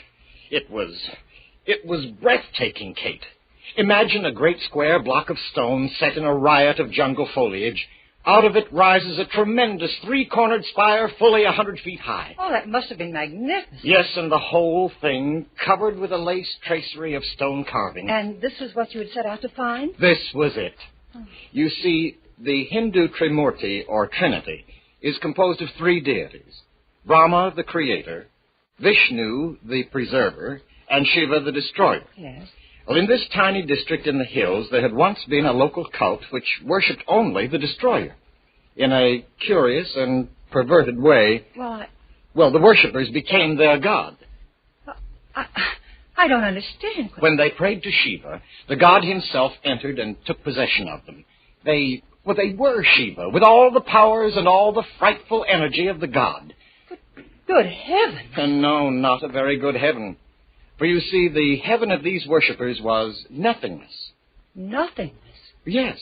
For them, the ultimate goal of man was destruction, the merging of oneself into a kind of cosmic non-existence. Now you can understand how I felt, Kate, when I first looked at that temple. Yes. I suppose that, yes, even a greater mind than yours, Sylvia, might well shrink before the majesty of a concept like that. Well, I know I would have been frightened, too. But India is a place where just such a concept would originate. Life means nothing there. Death flourishes in 1,000 forms. I climbed the spire of the temple and looked down over the sea of jungle to the brown river in the distance and the thread of smoke that marked the village. I was a midget, an ant, crawling over the surface of a giant's house. Shiva is the giant, and humanity? We're so insignificant, so worthless. I wonder if they weren't right after all, those worshippers of the destroyer. Quentin. Perhaps death, nothingness, is the greatest goal. Stop it, Quentin. Stop it, do you hear? Sylvia. Oh, don't worry, Kate, and don't bother. Oh, but I don't... I'm all right. No. Sorry, Kate. I think I'd better go to bed. Yes, you're tired, Sylvia. I am tired. These wild ideas of yours. Of all this talk about Shiva, destruction. I wish you'd get those thoughts out of your head, Quentin. You haven't been the same man since... Good night, Sylvia. Sylvia, are you sure you're all right now? Yes. Yes, Kate. I'm fine. But she wasn't fine, Peter. And it wasn't just fatigue that was bothering her. She was frightened, I could see that. Frightened out of her wits by something. And Quentin was different. When Sylvia had left us, he sat looking at me silently for a long while. And when at last he spoke, it was on another note. You know, Kate, all this talk of nothingness and death makes me believe more firmly than ever that man must try for happiness while he's alive. I agree. At least it's a pleasanter subject than what we've just been talking about. I'm glad you think so. Because I'm not happy now, Kate. But I thought you and Sylvia... Sylvia. There's nothing between us, nothing.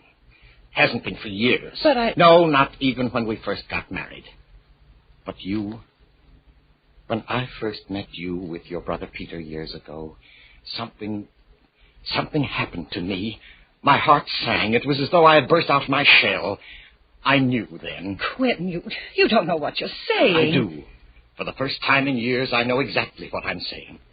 I found a philosophy I can believe in, Kate, in a troubled world. And for the first time, I've found strength to tell you that I love you. Quentin, please. Kate, listen. Don't be alarmed. It would be so easy to go away together. Anything is possible for me now. Anything. We will go away. It doesn't matter where. No. We'll find a new life together. The power I know can be yours, too. I love you, Kate. We can make a new world for ourselves. We can be the gods of that world. Quentin, stop. I see. I didn't really expect you to say yes immediately. It is quite a decision. But perhaps I can get you to change your mind. Quentin, you mustn't think... You're right. I mustn't think. I must act.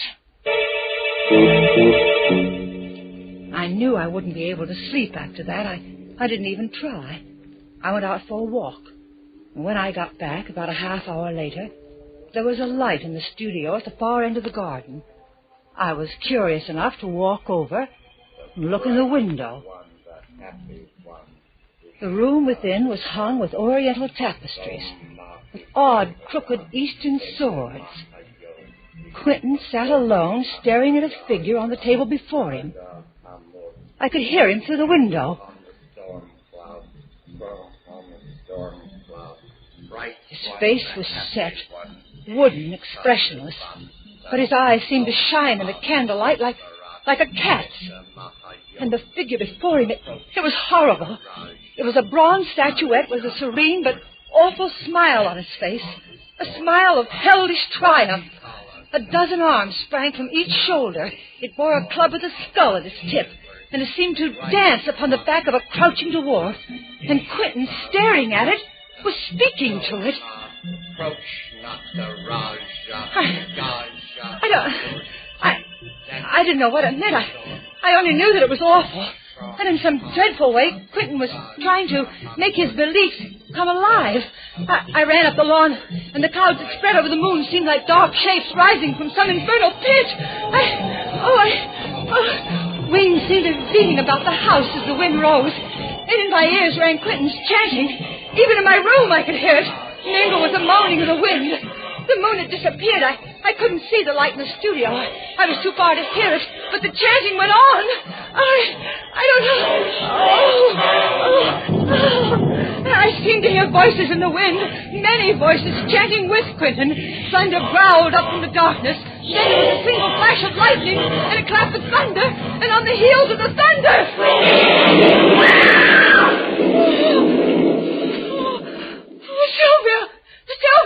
Sylvia, are you all right?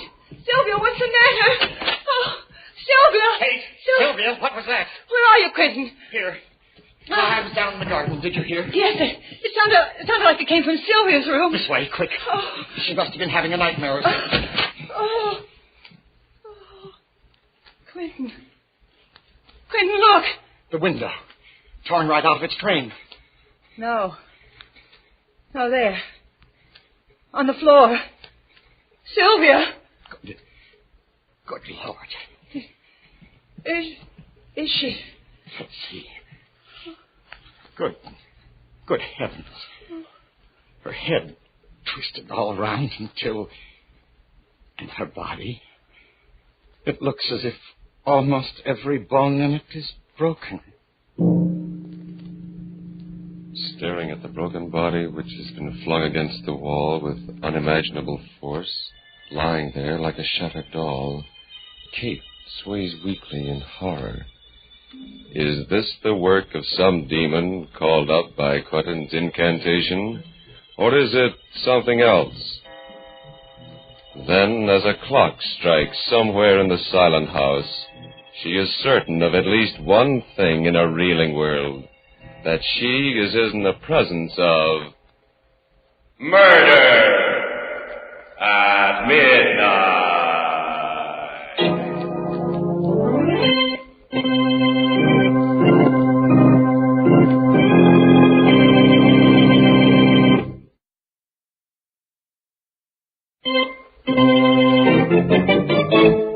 And now, back to Murder at Midnight and Death's Worshipper. Pale and shaking, Kate Bonney continues telling her story to her brother. It was as though something with superhuman strength had twisted her head around and then just tossed her aside against the wall.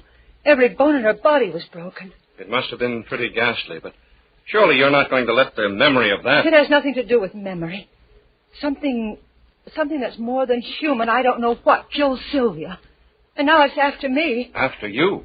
Haven't you seen the papers in the last few days? No, you know I've been up to my neck in work. What's that got to do with it? Oh, look here. These clippings, I've been saving them. Let's see. Another unsolved murder. Police admit bafflement. No motive. Well? Go on. Read the rest of it. Middle-aged man, identified as J.D. Brathwaite, broker. Neck was wrung, apparently, by someone with tremendous physical strength. Yes, and this one. An unidentified woman, neck wrung and the body thrown against the wall. And this, and this, and this. All the same. Kate, darling, this is all perfectly ridiculous. No, look. Here's a map of our neighborhood. The first death took place up here. The next, 2 blocks further south. Don't you see? One after the other, they're coming closer to this house, to me. Kate. Now listen, it's quite clear what's happened. You were upset by Sylvia's death, naturally. Just because of the coincidence of these crimes, you have an obsession that someone or something is haunting you. You've been working too hard. And I suppose you've been having nightmares, too. They're not nightmares. I'm going to run across the street to Dr. Sanford. No, Peter. You lie down and try to rest. I'll bring Sanford over and have him take a look at you. You're all run down. No, Peter, don't leave me. You don't know what Pour yourself a drink, Katie. I won't be a minute.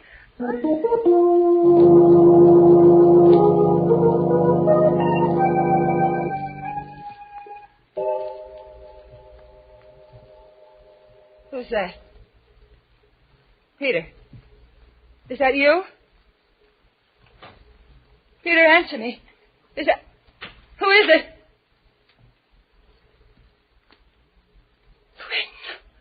Hello, Kate. How are you? Don't come any closer. I'll call Peter. Why, Kate? What's the matter? I suspected then when it happened. And now these last few days I know. Sylvia, you did it. You killed her, Quentin. I don't know how, but You're mistaken, Kate. It wasn't I. I was only the instrument of something greater, stronger than man. Quentin? What do you mean? Don't be afraid. He's really benign. He? Shiva the Destroyer. Oh. It is his love for mankind that allows him to bring the blessing of annihilation. Oh, no. I worshipped him, and he came. He came in a rush of wind on the thunder and took possession of me. I was Shiva. Using my body, he climbed the wall, burst the window in. He killed Sylvia. Oh, no. Yes, Kate, I became Shiva. At least I must have. I don't remember it clearly, but there were great wings, lightnings. And when I came to myself, I was seated in my studio again. And those others? You know about them? Yes, I killed others. I don't remember how many. But all life will end in nothingness, and man's highest goal is to dissolve into dust. I was conferring on them the highest possible blessing, obliteration. And then you're mad. Your discovery... My discovery has made me a god. Now he's starting to come to me, now without the incantation, without my willing it. Sometimes at night I feel the great wind of his coming. I turn to ice as the god approaches to seize upon me, and... Kate, I'm afraid. But why did you come here? What do you want of me? I need you, Kate. I'm afraid. That's the truth. I'm afraid of the blackness, of the nothingness, of the inevitable end of all things. When I'm alone, I feel the horror of it, of the darkness. You can save me, Kate. You're the only one who can help me. Sylvia's gone. There's nothing to prevent... You don't know what you're saying. Come in, Doctor. Oh, Quentin. Hello. I was just... Stay where you are. Don't come any closer. A gun? Now, look, Quentin. I warn you, don't come any closer. Stand still, Peter. Kate, for the last time, will you come? Quentin, please listen to reason. Put that gun down. Quentin, easy, Peter. I wouldn't mind killing you, Peter. But if you wish to live, stay where you are. And don't follow me. Has he gone mad or what? Kate, what happened? I'm not sure. He killed Sylvia. He admitted it. And he's killed... I don't know how many others. What? It's true. He believes that Shiva, the Destroyer, controls him. He believes that when he kills, he's granting a blessings to the one he destroys. But that's crazy. No, not so crazy, Peter. May I say something? Why, of course, Doctor. I thought there was something wrong with him the minute I saw him. His eyes, I think it's a case of self-hypnosis. Something like the Moros practice when they run amok. They believe that they're possessed by God, and while in this state, they can actually perform amazing feats of strength and endurance. A number of primitive peoples have the same belief. Dervishes, Indian fakirs. Your friend must induce this state by an incantation of some kind, or by concentrating on some object until the hypnotic state is induced. That's true. I heard him. I saw him praying to the image of Shiva. That's how he must do it. Well, if it is true, he's extremely dangerous. We'd better get the police. May I use the phone? Wait, I can't believe it. He certainly wasn't joking about that gun, Peter. And according to your sister, he's already killed several times. No, he mustn't do that. Peter's right. We're his friends. And he He loves me. He said I was the only one who could help him. He really is afraid and alone. Of course, Kate. Doctor, Quint and I were kids together. If he's in trouble, we've got to do something to help him, not call the police down on him. Where do you think he's gone? I'm sure he's gone back to his house in the country. We could try there anyway. My car is just around the corner. I think we're taking an awful chance, but on the other hand... It's a chance we've got to take, Doctor. He told me that Shiva comes to him now without incantation. I'm terribly afraid of him and of what might happen. But I'm more afraid of what he may do now to himself or to someone else.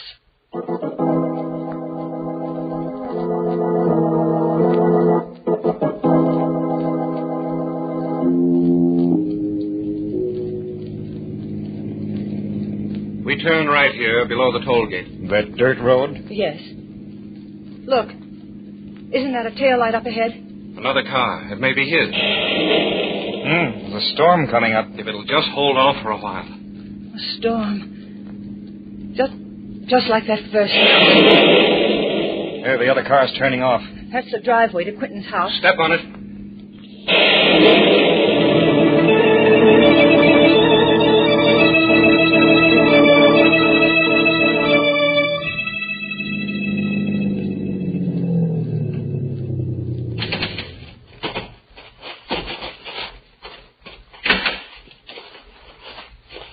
The house is dark. Perhaps we were wrong. No. I know where he is. This way around to the back.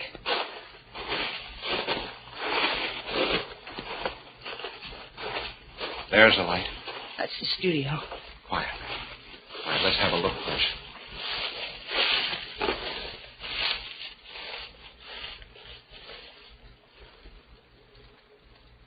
Well, he's there. Alone. Sitting behind the table with some sort of statue in front of him. The statue of Shiva. The door's open. Come on. The bright one, the happy one, Ishtadevata, Peter, Soma, Vivesvara. Quentin, what are you doing? the incantation. He's calling up that demon. Quentin, stop. Quentin, it's Kate. Don't you hear me? Stop it, please. Please, Quentin. Kate? Kate, is that? Approach. He's in a trance. Shall we? No, don't touch him. The slightest thing now might turn him into a raging maniac. Let your sister try. Quentin, you must stop. This awful thing, it isn't you anymore. It's not what you want. You said you loved me. If that's true, you must shake this madness off. Kate, calling me? I can't. He's too strong for me. Try, Quentin. Try. You can do it. Come back, Quentin. If you really love me, fight it. Fight it. I can't. He's coming. Coming. Can't you hear them? Get away, Kate, before he comes. Only one thing left. One thing I can possibly... the statue. Smash it and... Don't move, Peter.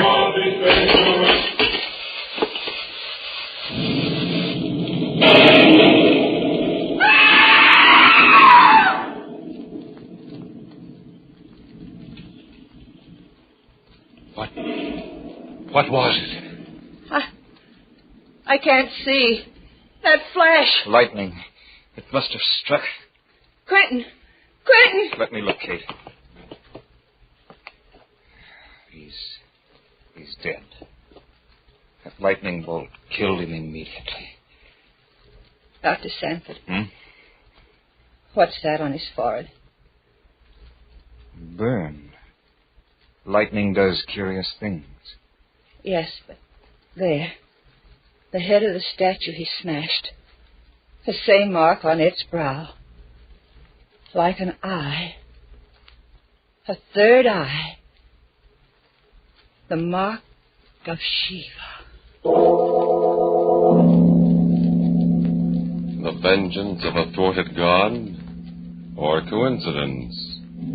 Kate and her brother look at each other, and then again at the contorted face with that inexplicable burn etched like the mark of Cain upon its forehead. And in the distance, from some far-off steeple, a clock begins to chime the hour. 12 strokes for... murder at midnight.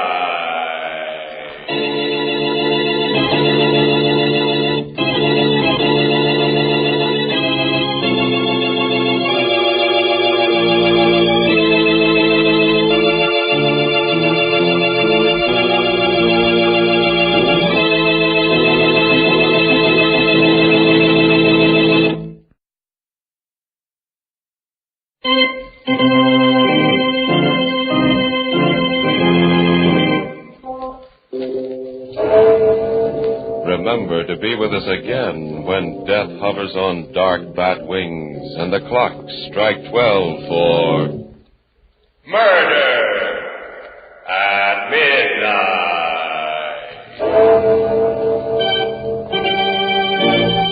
The part of Kate was played by Bess Johnson, and Carl Emery was Quentin.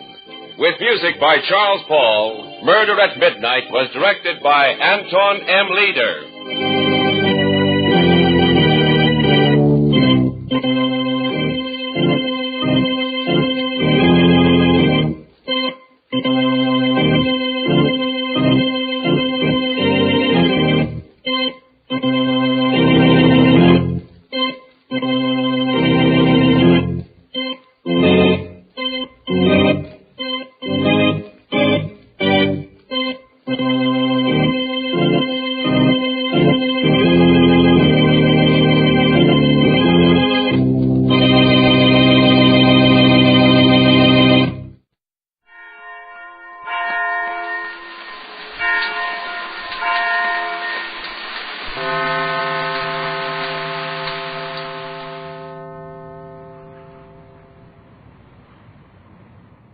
This I believe. Richard T. Burton of Englewood, New Jersey, was 5 times world champion figure skater and holds more skating honors than any other American ever won. He is a technical artist, a fine sportsman, and a serious student, having graduated from Harvard cum laude. 2 years ago, he turned professional. He now is devoting his earnings and himself to getting through Harvard Law School. Here is Dick Burton. An incident which happened to me in the winter of 1948 illustrates most clearly one of the basic tenets of what I believe. It was a cold evening in February in 1948, and I was being flown from Switzerland to Prague to give a skating exhibition. Rumors that the communists in Czechoslovakia would attempt to overthrow the government and establish a satellite regime had been freshened daily by word of the political unrest there. Despite the warnings of the American consulate, I had accepted the invitation to skate in a sports festival in the city stadium in the center of Prague. Almost immediately on arrival, however, signs of the growing tension could be seen. Other Americans who were to join me for the exhibition had their flights from Amsterdam turned back, and the welcoming officials were more tense than they cared to appear. My exhibition was to take place the following evening at 8:30, but between the time of our landing and that hour much was to happen. The expected blow-up came in a rush of frenzied action. The Communist Premier Clement Gottwald's action committees were taking over authority throughout Czechoslovakia. The army was told to remain true to the Soviet Union. The free press was being suppressed. The center of Prague was occupied by throngs acting under orders of the communist-controlled General Federation of Law and marching for the new National Front government. In no time, banks, communication buildings, and important offices were guarded by uniformed soldiers with red rags tied round their arms like the seared scars of a fresh political wound. The outlook for my skating exhibition, though widely heralded in the press, was bleak indeed. Yet at 8:30, a crowded stadium, instead of the expected meager audience hostile to an American, cheered the skaters on. After my exhibition, I waited on the ice while being presented with a cut-glass bowl. Suddenly, an orange was flung out of the audience, landed on the ice, and skidded past my skates. What I had feared would happen in light of the unrest was apparently starting. It could only be a Czech form of the American raspberries. There was little that I could do, so I picked up the orange and threw it back into the crowd. But soon another and still another orange fell on the ice, rolling helter-skelter over the slippery surface. Before I threw these back, I looked at one more closely. It was neatly wrapped in cellophane and printed on one side with the words, "Good luck, Mr. Button." I could only smile at myself. The next one that I picked up said, "Bring us your freedom soon again." By the time I left the ice, my glass bowl was piled high with oranges and printed messages. What does this incident mean to me? It means that these people, in the midst of a social upheaval, could still come to cheer not just a skater, but an American, and what, as an American, he represented. In the light of later events, I can see that this was near the end of the time when their thoughts could be so freely expressed, and the swiftness with which that end came makes me want to guard even closer my own opportunity for freedom of thought. The Czechs, like most of us, have known what this freedom is. They lost it, and it will be ours only as long as we keep it. The chance to believe in what you wish to believe is what I believe. Post-war Old Dutch Cleanser, famous for chasing dirt, presents Nick Carter, famous for chasing crime.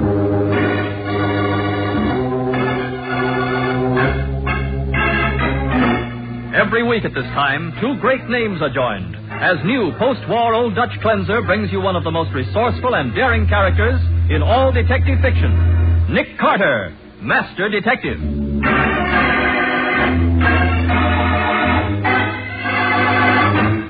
Look, Matty, you have a description of the killer, don't you? Yes, Scubby, and what a description. An average-sized man wearing a dark overcoat. Why, I can pick up a dozen suspects on every corner with that description. That's going to be tough, all right, Matty. Yeah. You don't know where the murdered man went last night? Don't know whom he was with? Don't even know where he was killed? Aren't there any clues at all, Nick? Just one, Scubby. And you're looking right at it. Yeah, fine clue that is. A dead body with a knife in its back. And now, the case of the henpecked husband. Today's adventure starring Lon Clark as Nick Carter. Brought to you by new post-war Old Dutch Cleanser. Professor Harold Thompson has never been inside a gambling house in all his 53 years. His wife wouldn't allow it. But since reading about the game of roulette in his encyclopedia, the professor is willing to risk Mrs. Thompson's anger because he has a wonderful plan. That's why he's come to Nick Carter. I shall win $20,000 each evening, Mr. Carter, and then cease my activities. Well, what do you want me to do? First, show me the establishments where this game is played. Second, ascertain whether the roulette wheel is honest. And third, see that I'm not robbed of my winnings by some footpad. Well, Professor, what makes you so sure there will be any winnings?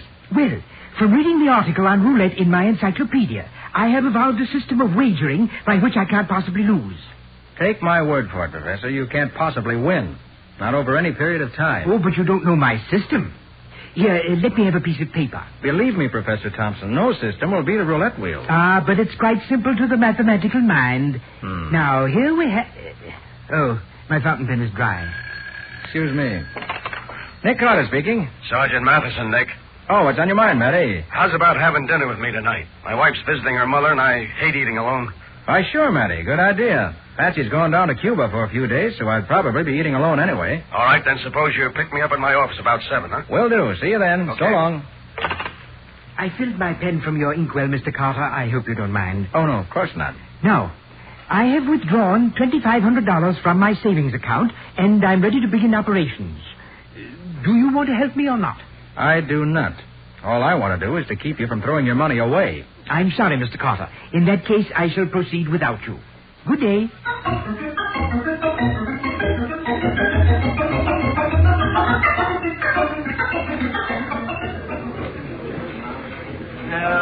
Hey, Stacy, take a look at the little old guy at the roulette table.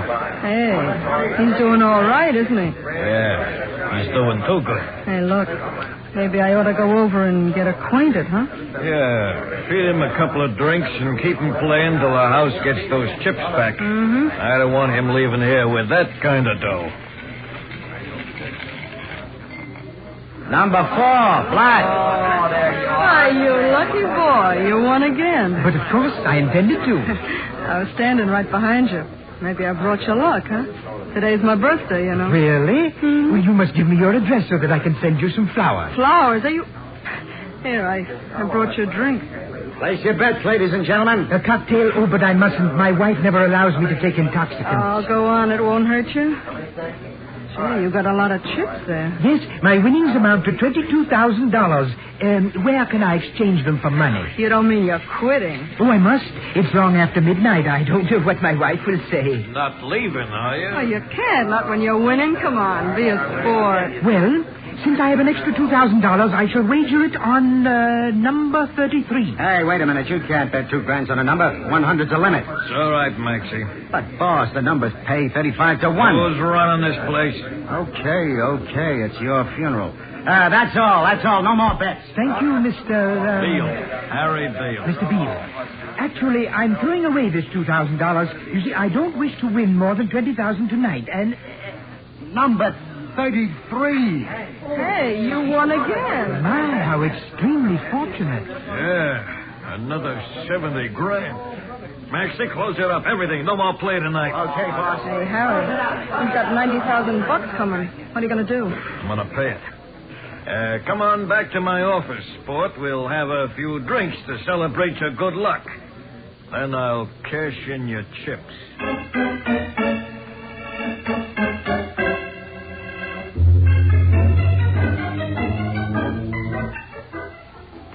Imagine me winning all this money. Imagine. Oh, my. Come on, Palsy. You'll be all right when you get in the car. Oh, he's all right now, Maxie. Oh, but I should have been home long ago. Yeah, maybe you'd like to stop for another drink before you go home, huh, Prof? Oh, no, Miss Gilmore, no. I might become a bit tipsy. And my wife... She don't like drinking, huh? My wife doesn't like anything. My wife doesn't like anybody. Except her brother Wilfred, of course. He's been visiting us for 9 years. Yeah. Here's the boss's car, Prof. This blue convertible. Pile in. Very well. I shall drive. Oh, no, I'm driving, chum. You sit in the middle. Okay. Oh, where do you live, Prof? Far away. In the suburbs. Eastview. Oh. Hey, Maxie, it's going to be too windy driving out there with the car all open like this. You better put the top up, hadn't you? Nuts. The hell, do 'em good. I assure you that I am quite capable of driving. Hey, Prof, grab your hat. What's it? Too late, it's gone. Oh, so it is. Well, if you will let me out... No, you sit still. I'll get it. Thank you. Thank you very much. Now, let me... Prof, what are you doing? You don't want to get behind the wheel. Maxie's coming back. Hey, Prof, turn around. Go back for Maxie. Thompson never turns back. What's the matter with you? I was thinking of my wife. If she could see me now with you, Miss Gilmore, she'd murder me.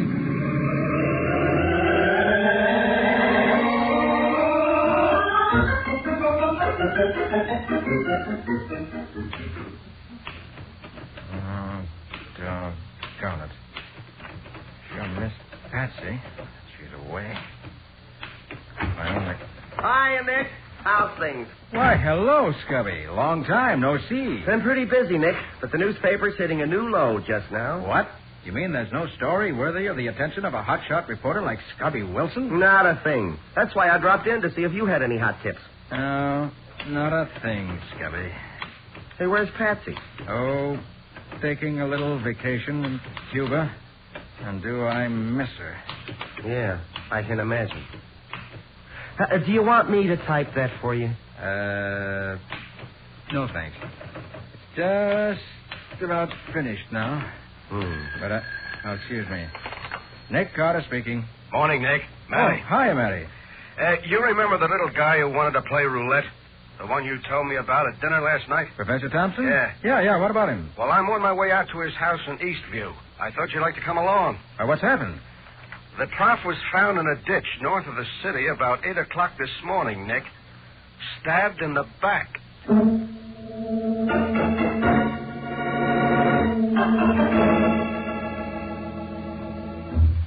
When did you see your husband last, Mrs. Thompson? He left immediately after dinner last night, and... Is your name Mrs. Thompson? Well, now, look here. Never mind, Wilfred, dear. I feel strong enough to talk now. Now, don't excite yourself, Hannah. Remember your indigestion. All right, now, Mrs. Thompson. You know, I suffer terribly from nervous indigestion. Last night when Harold wasn't home by midnight, I was so furious. So worried, Hannah. Yes, so worried that poor brother Wilfred had to get out of bed and phone the doctor. Mrs. Thompson, do you know where your husband went last night? I do not. Some den of iniquity, no doubt. What makes you say that? No respectable place would keep a man out after midnight. You're right, Hannah. When the doctor left at 1:30, I told Brother to lock the front door and bolt it. Well, the medical examiner says Professor Thompson was killed at least an hour later than that. And we found him clear on the other side of town. Did you say he'd been robbed? That's right. His pockets were turned inside out. If his pockets were empty, Matty, how did you identify the body so quickly? His initials were in his hatband, Scubby, and the inside pocket of his overcoat had been overlooked. His notebook and a letter were there. I can't imagine why anyone would want to rob Harold. I never allowed him to carry more than $5 in cash. According to what he told Nick, Mrs. Thompson, he had just drawn $2,500 from the bank. 20? He wouldn't dare. Now, Hannah, don't excite yourself. And only last week he objected when I spent $50 to get Brother a new suit. Well, my dear, you know Harold never liked me. Can't Wilfred buy his own clothes? Wilfred is temporarily out of employment. Mr. Carter, did my husband mention why he drew that money out of the bank? I think he intended to play roulette with it, Mrs. Thompson. That's what he was doing, gambling, throwing his money away and then getting himself killed. There's always the insurance, Hannah. Huh? Why, Wilfred, of course. $10,000. And in a case like this, we'll be able to collect double indemnity, too. Isn't that right, Mr. Carter? You'll have to settle that with the insurance company. $20,000. Well, brother dear, I guess everything is all right after all.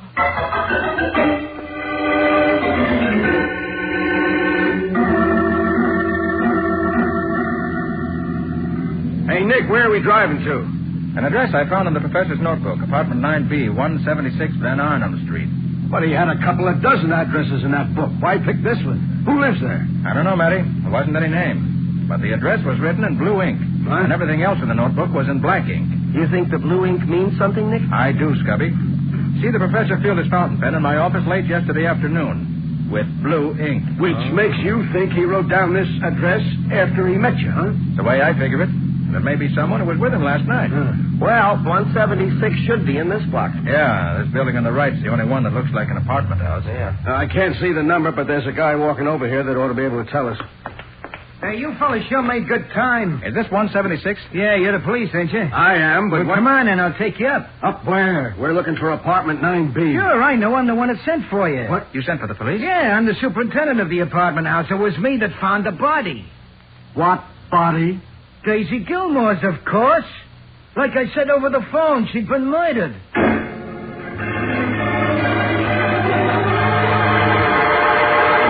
And so the address in the dead professor's notebook had led not to a solution of the case as Nick hoped, but to another murder. We'll see what happens in just a moment.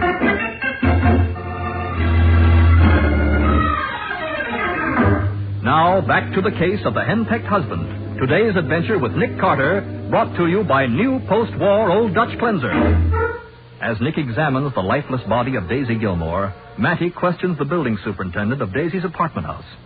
That's just the way she was when I found her about 15 minutes ago. I seen right away she was dead, so I called the cops. Yeah? And what business did you have in this apartment? Well, I come in to clean up like I always do on Saturday afternoons. I get $5 for it. Uh-huh. How long do you think she's been dead, Nick? At least 8 or 10 hours, Matty. She was stabbed, wasn't she? Just like the professor. Yeah. Judging from the wound, I'd say it could have been the same knife. Yeah, then I'll bet he was killed here, too. It was inside someplace. Well, what makes you think that, Matty? Oh, I forgot you and Nick didn't see the body of the professor. No. Well, the knife didn't go through his overcoat. What? They put that on him after he was dead. Hey, could Miss Gilmore have been killed at 4:30 this morning? Might have been done that long ago. Why? Well, I seen a guy coming down the stairs from this floor about 4:30. Or maybe it was closer to 5. You say he was coming down the stairs? Yeah, I thought it was funny he didn't take the elevator, and I bet that's why. I bet he just killed her and he didn't want anybody to see him. Would you recognize the man if you saw him again? Oh, sure. He was about my size and he wore a dark overcoat. That's a swell description. Well, Look, you, what were you doing prowling around at 4:30 in the a.m.? Mr. Wagner on the floor below this couldn't find his key when he come home, see, so I had to get up and let him in. Look, do you know whether Miss Gilmore was acquainted with the Professor Thompson? No, but they might be able to tell you at the 60 Club where she was. The what? The 60 Club? Hey, Nick, that's a gambling joint. Sure it is. It's Harry Beale's place. And the professor was going to play roulette last night. Sounds like a definite lead, Matty. Look, Nick, I don't want to leave here until the medical examiner and the fingerprint boys come. Maybe you'd like to go over and talk to Beale, huh? I certainly would, and right now. Come on, Scubby.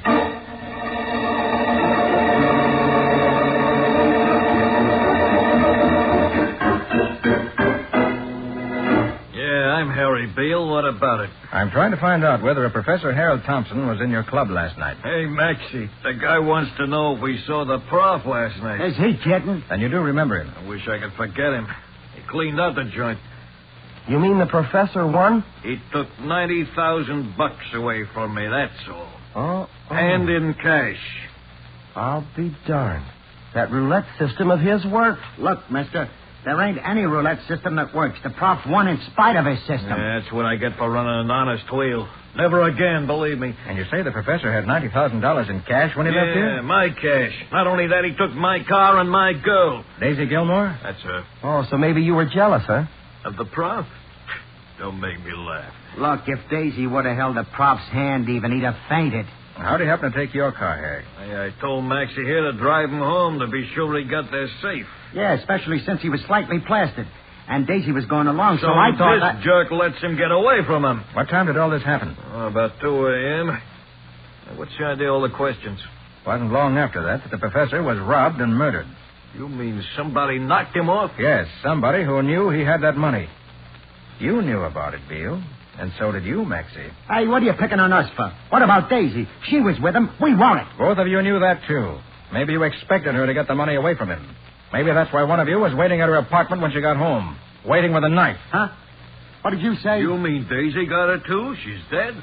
She sure is. And you two got a lot of explaining to do. Now, look, you can't pin anything on me. I was still here at the club at 4:30. I got a dozen witnesses. What makes you so sure Daisy wasn't killed after 4:30? Look here, Harry. The superintendent of her apartment building saw a man leaving between 4:30 and 5, and he says he'd recognize that man if he saw him again. Maybe you'd better come down to headquarters and let him take a look at you. All right. All right, so I was there. When I closed up the joint, I hopped a cab to Daisy's place. When I walked in, she was already dead. So that's your story, huh? Well, Harry, I think they'll want to hear that at headquarters, too. Okay. I'm not afraid to go down there. Maxie, get me my hat. Okay. Isn't that it on the desk there beside you? That gay 90s model? Yeah. Not much. That belongs to the prof. What's that? Sure. That's how he got away from me. His hat blew off, and when I got out of the car to get it for him, he drove off and left me. So that's what's happened. Come on, Scubby. We got work to do. Hey, copper, I thought you was hauling me in. Haul yourself in, Harry. I'm going after the real killer.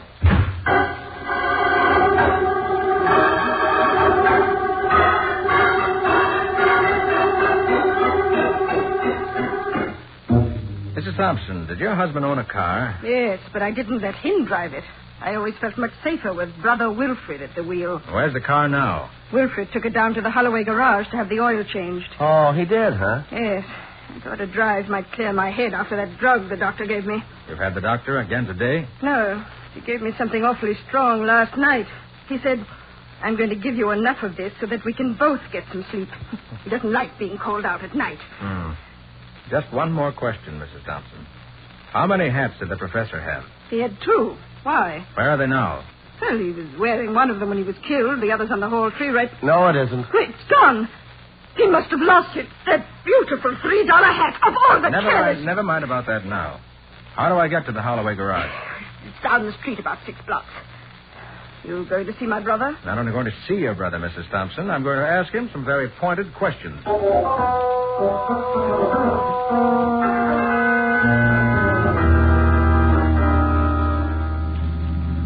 Look, Nick, you're not really sure that Wilfred killed the professor, are you? I'm positive, Scubby. Okay.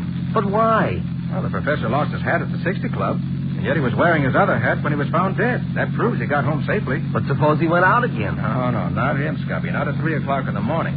Besides, the front door was locked and bolted. Mrs. Thompson was in a heavy sleep induced by a drug. So Wilfred must have let the professor into the house. Sure. After he killed him, he got the overcoat and the second hat off the hall tree. Put them on the body and then drove to the other side of town and dumped it in the ditch. Sure. Thought he'd make it look like a holdup. Do you think Wilfred also knocked off Daisy? I'm sure of it. The wounds in both bodies were made by the same kind of knife. Probably one he got from the kitchen. Oh, but Nick, how could he know about... We'll find out that later. Here's the Holloway garage up ahead. Hey, did you notice that car that just came out of the garage, Nick? Yes, and Brother Wilfred was driving it. His sister must have phoned ahead to warn him. Oh, I should have expected that. Doggone it. Hey, do you think that we can catch him? Unless that bus of his can make better than 90 miles an hour, I can. Hold on, Scubby.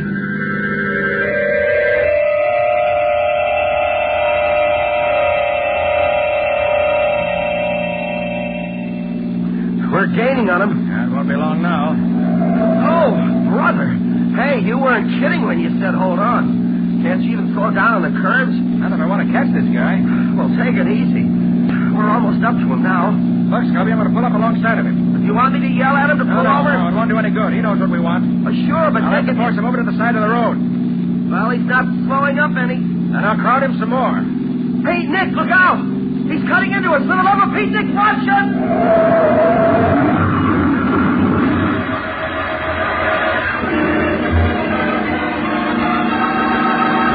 At high speed, the killer swerves his car directly into Nick's, and with a crash, both autos leave the highway.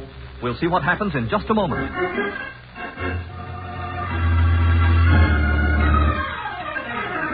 Now for the conclusion of the case of the henpecked husband. Today's adventure with Nick Carter, brought to you by new post-war Old Dutch cleanser. Driving at high speed, Nick Carter tried to stop an escaping killer by forcing his car to the side of the road. But the killer, realizing he's been trapped, smashed his car into Nick's. With a crash, both cars left the road. It's now a few moments later. Oh, brother. Oh, was that a narrow escape? You hurt, Scubby? I don't think so. Oh, my joints seem to work okay. How about you? Nothing serious, I guess. You know, for a minute there, I thought we were going to turn over. It's darn lucky we didn't. Darn lucky I had good brakes. I managed to slow down a little before he hit us. Go on. Holy cow. Look at Brother Wilford's car. There's our wreck for you. The way he's wrapped around that tree, it's a wonder if he's not dead. Try opening the door, Scubby. Okay. No soap. It's jammed, but good. In that case, we'll have to bust a window and haul him out that way. Look out, I'm going to heave this rock. Let her go. Well, listen to that. Brother Wilford's still alive, I'm glad to say. All right, give me a hand, Scubby, and we'll get him out. Yeah, sure thing, Nick. My head. Oh, skip it, Wilford. Save your strength. I'm dying. Yeah, and Mattie's just dying for a little conversation with you. Come on, let's go down to headquarters.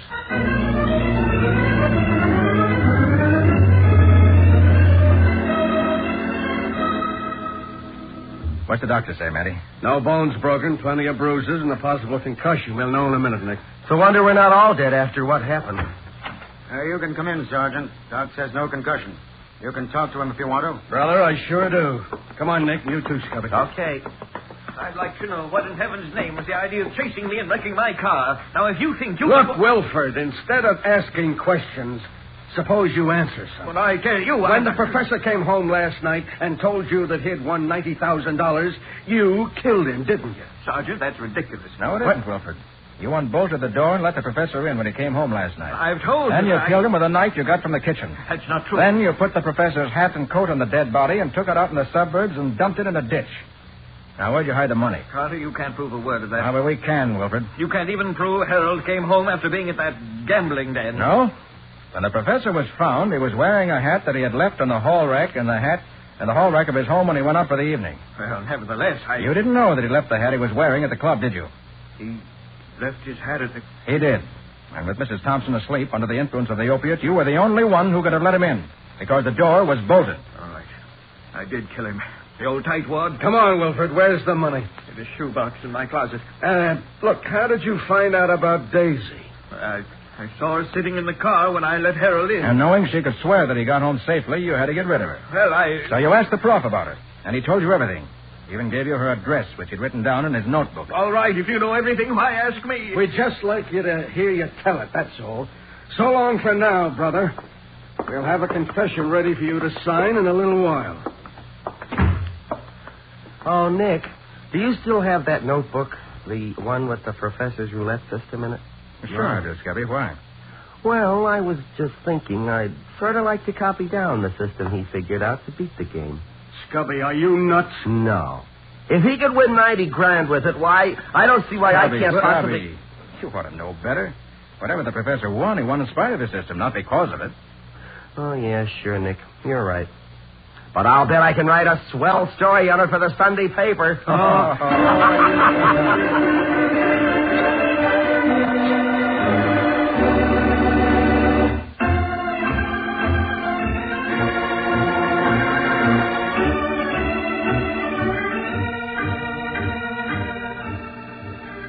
Nick Carter, Master Detective, is presented each week at this time by the Cudahy Packing Company. It is produced and directed by Jock McGregor and is copyrighted by Street & Smith Publications, Incorporated. Ed Latimer plays Matty. John Kane is Scubby. Today's script was written by Jim Parsons. Original music is played by Henry Silverne. This program is fictional, and any resemblance to actual persons, living or dead, is purely coincidental. Friends, despite the progress made in the treatment of cancer, we can't let up in our fight to stamp out this dreaded killer. Yes, every 3 minutes, someone dies of cancer, and the fight against it can be carried out only with your help. So give, and give generously, to the American Cancer Society. Give more than before. This is Michael Fitzmaurice saying, when minutes count, use new post-war Old Dutch Cleanser.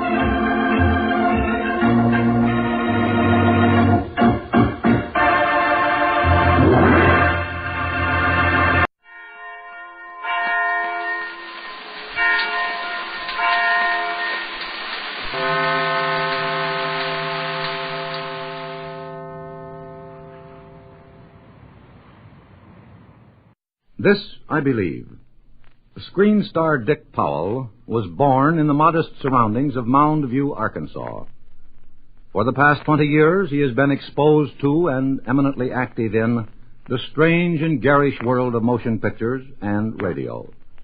Some country boys have lost their way in these never-never lands. Some have been hoisted to dizzying heights of success, in quotation marks, only to slip down the other side on the banana peel of mistaken values.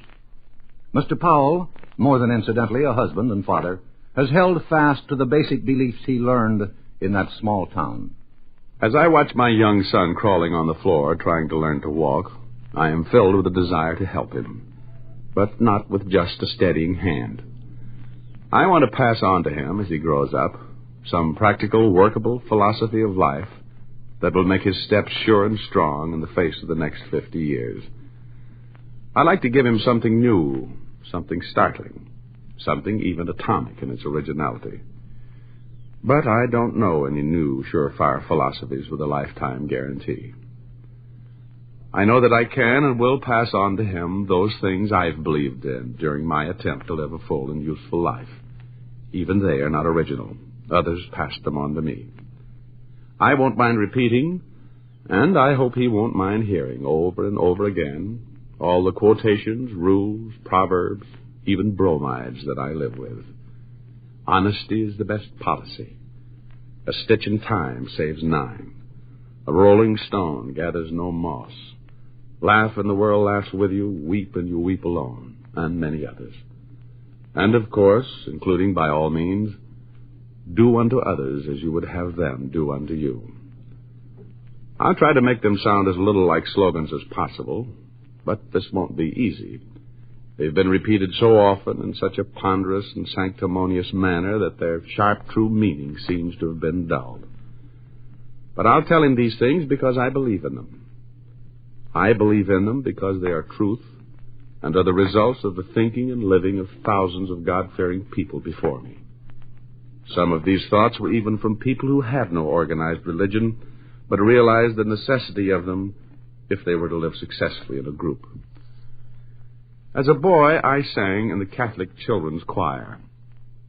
After my voice changed into what the neighbors called the loudest tenor in the city, I sang in every choir in town: Baptist, Episcopalian, Presbyterian, Jewish synagogue, the Masonic Hall, and many, many others. I belonged to the First Christian Church, but I never sang there because I was too busy elsewhere. I like to think I had a liberal religious education, even if it was from the choir lofts. I learned to believe that not all men are good, but that most men want to be good. I believe in God, And whether I try to have him hear me through the temples, the churches, or even from the sidewalks of the street, it is to the same end. I want always to try to be vigilant, to help see to it that man shall forever have the right to worship God and call to him whenever and wherever he pleases, within the bounds of the society he lives in. My son will soon walk. He will start living in society the minute he starts playing with the boy next door. I know that these things, I believe, will help him live better with the boy next door, the thousands in the state, the millions in the country, and yes, even the billions in this great world. The movies can make a man a tough guy or a debonair star, but only his honestly spoken beliefs can be the measure of his real character, as actor Dick Powell has just shown. Wheaties presents Night Beat.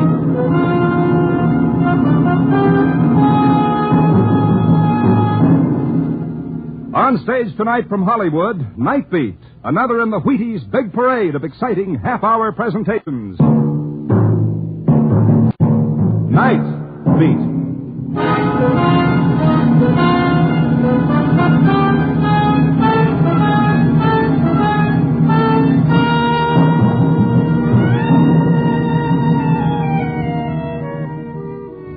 Hi, this is Randy Stone. I cover the Night Beat for the Chicago Star. Stories start in many different ways. This one began in the darkness of the human mind and ended in raging flame. Night Beat, starring Frank Lovejoy as Randy Stone.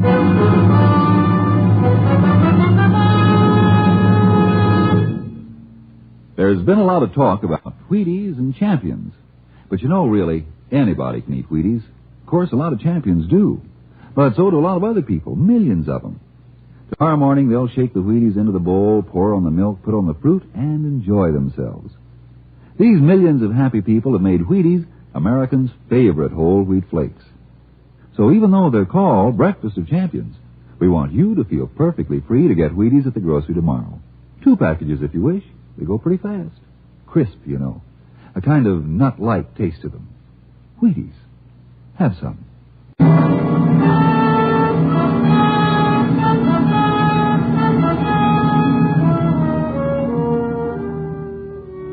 Ever look at people as you pass them on the street and wonder what their lives are like?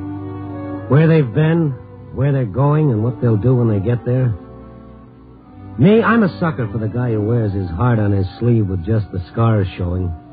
Or a pair of eyes that look out of a soul eaten away by loneliness. The old lady eating her dinner alone in a booth for 4. The lone drinker in a plushy bar who toasts his reflections in the mirror and wishes that he was too drunk to see it. Sometimes the busiest street in the city can be the lonesomest spot in the world. And tonight it had seemed like that as I drove through the dark city.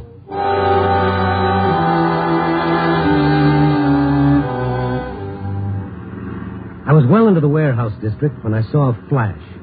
It was like an explosion, only there was no noise, no sound, just this flash and then flames. It was a 3-story warehouse, the old wooden type, and the flames worked fast. I started past to find a box to turn in the alarm when I saw a man, and he was running into the fire. I stopped the car and took off after him. The only light in the building was from the fire, and the man was nowhere in sight. Hey, you! Here I was making like a regular stout-hearted Frank Merriwell. First one to a fire and no one to save. And then I heard him. Tony! Tony! I followed the sound of his voice. He was standing at the foot of some wooden steps, yelling his head off. Tony! Hey, Tony! Hey, you! Hey, what are you doing? Come on, Pop. Huh? Let's watch it from outside. Let go of me. Now, come on, now, come on. Leave me alone. Let go of me. Hey, come back here, you fool! Go away. Leave me. Papa, you hurt? My leg. I hit it when I fell. Well, let's see if you can walk. I can walk if you'll help me. I'll go with you, mister. Yes, I figured you would.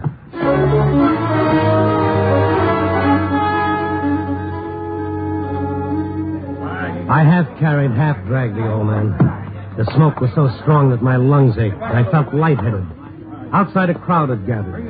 A line of policemen were keeping them back out of the fireman's way. One cop came over to us. Hey, you guys, you work here? He came in after me. Who are you? I'm Strongheart the second, only don't let it get around. Oh, you Randy? All right. The old man's leg hurt? Isn't broken, it's just banged up a bit. You guys stay put. I'll get the ambulance boys over here. Okay, we'll be here. I'm not saying. Now, you stay where you are. I gotta get going. What's the rush, Bob? Any good reason why you shouldn't wait around? You mean did I have anything to do with the fire? Well, did you? No, I didn't. I didn't have anything to do with it. Okay, nobody's accusing you. What's it all about? Why did you run in there after the fire started? That's my business. Well, you're going to have to answer questions. You might as well start with me. Oh, get me out of here, mister. Get me home, and maybe I will. I led him through the crowd and to my car. I followed his direction through the dark streets. He seemed to be looking for something. He leaned forward, watching in the lights of the car, turned his head to peer at everyone we passed. All the time he was silent. Finally, I broke the ice. Maybe I'd better know who you are, huh? Hey, I'm Ben Graham. Mm-hmm. You said you were going to talk. Yeah, it's my son, Tony. Were you looking for him in the fire? Tony went there earlier. When I saw the fire start, I thought he might still be in there. And you ran in to find him? Tony used to work there. Used to? Yeah, he was a night watchman there and several other warehouses. You see, he's not like other people. I was afraid they'd see him there. Oh, like... Oh, it's not what you think. He's not crazy. He stays inside himself, if you know what I mean. He don't like people. He sleeps in the daytime. He lives at night. What happens with the jobs? Does he quit? He was fired. Every time. Fired. Why? He thinks it's because of the cane. Well, he uses a cane? Yeah, ever since he was a boy, he's touchy about it. One reason he doesn't like people. Ben, why do you think he started the fire? Oh, I didn't say that. I didn't say anything like that. No, you didn't have to. It shows. I don't know what to think. There have been several warehouse fires around here recently. 5. Less than a month. Yeah. Are they the ones where Tony worked? Some of them, but it's not only that. Well, what else, Ben? Why are you afraid Tony started those fires? 3 out of 5 of them. Man with a cane was seen coming out around the time of the fire, and I gotta find him. Have you asked him about the fires? Oh, I've tried to. We don't talk much. Oh, there's my place. It seems like we're strangers. When I mention fires, he slams out of the house. Well, I'll talk to him then when we find him. I mean, I talk to you, mister. He's funny about that. Well, we'll see. I'll go in, will you? No, don't. You wait here. Don't come up there. I'll bring him out to you.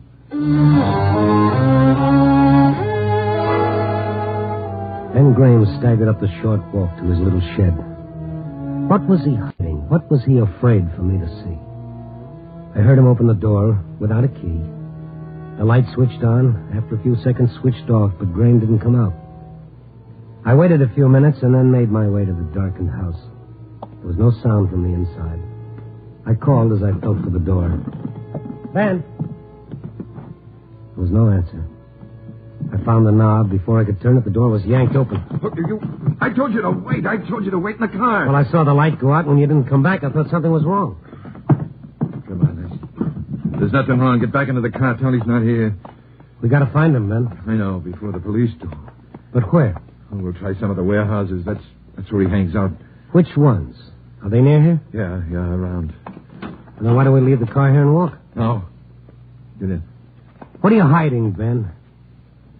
What do you want to get me away from? Wanted to find out or not? All right. Where to? Block down and block over. Young and Wilson's warehouse. You seem to know a lot about these warehouses yourself. I've been working in them most of my life. That is, I used to. Mm-hmm. This Young and Wilson, is that where the next fire is supposed to take place? I hope not, mister. I hope not.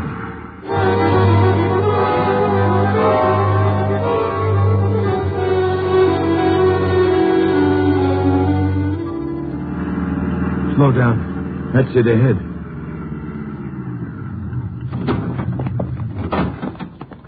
The building's dark. The watchman's inside. Over here. You do know your way around. Yeah? What do you want? Tony here? Who wants him? Oh, you. Get away from that door. Don't come around here, Graham. Have you seen Tony? No, he's not here. Now get moving. What is all this? You're a stranger around here. You'd know. I'd know what? About Ben. He's a bad luck omen. Anywhere he goes, trouble starts. somebody gets hurt or a fire breaks out. Once a watchman was killed. There's always accidents. It's him. What kind of superstition is that? Maybe a superstition to you, but not to us. All the watchmen know. Ask any of them. Now move on. Well, what's that all about? It's true what he says. Oh, coincidence. You call it any name you like. It happens. I can't help it. It just happens. That's why you're not working now? Well, nobody will hire me. They all know. Sometimes they think of excuses, but mostly they're like him. They run me off. Well, you could get some other kind of work. Oh, I've tried, but they ask me where I worked, and when they check, they find out they don't need me. Listen. Stand back. It's King. Tony? Soon see when he turns that corner. What are you doing with a gun? Keep out of the way. You're not going to... Don't talk. That's not a cane. That's a nightstick. Policeman. Hey, you! Over there! You won't find me here. Hey, wait a minute. Hey, wait a minute. What's the matter with old Screwball? With who? Ben Graham. Oh, you know him? Sure. Everyone around here knows him. Rather have a black cat cross my path than Ben. Why? Wherever there's trouble, you'll find him. See the fire tonight? Oh, yes. Why? I'll bet he was there.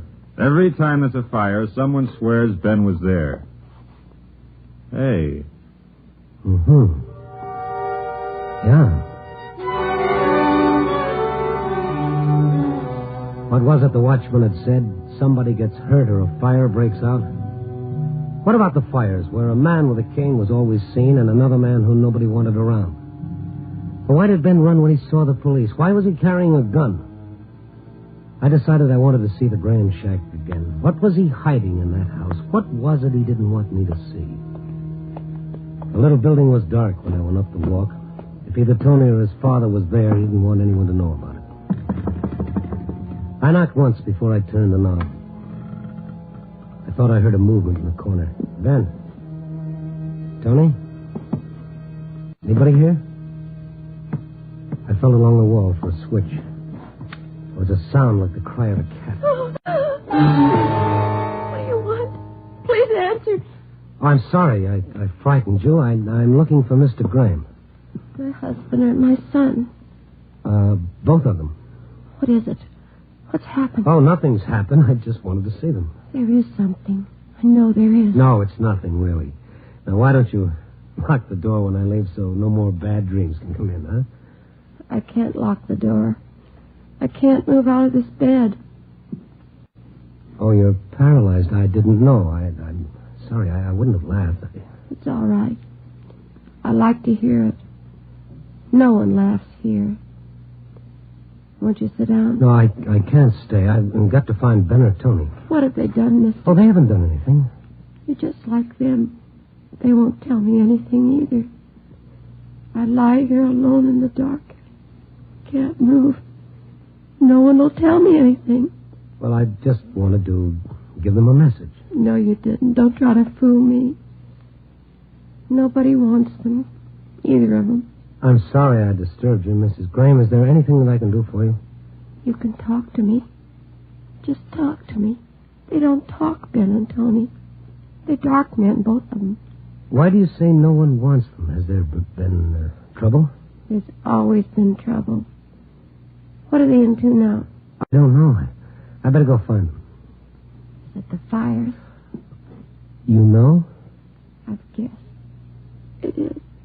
It is the fire. Now, don't upset yourself. Ben and Tony are all right. They won't tell me. They won't talk about fire. I ask them and they won't answer. I know. I tell you, they're all right. I just talked to your husband, to Ben. I thought he came here. They don't come here. All these years I've laid here alone. They don't come here but to sleep and to eat. Well, Ben was here a little while ago. He turned off the light and waited in the dark. What did he want? What was he waiting for? We were looking for Tony. What has he done? I've got a right to know. I'm his mother. Well, Ben thinks that Tony started the fires. Tony? Tony started the fires. He did. He did. Tony started the fire.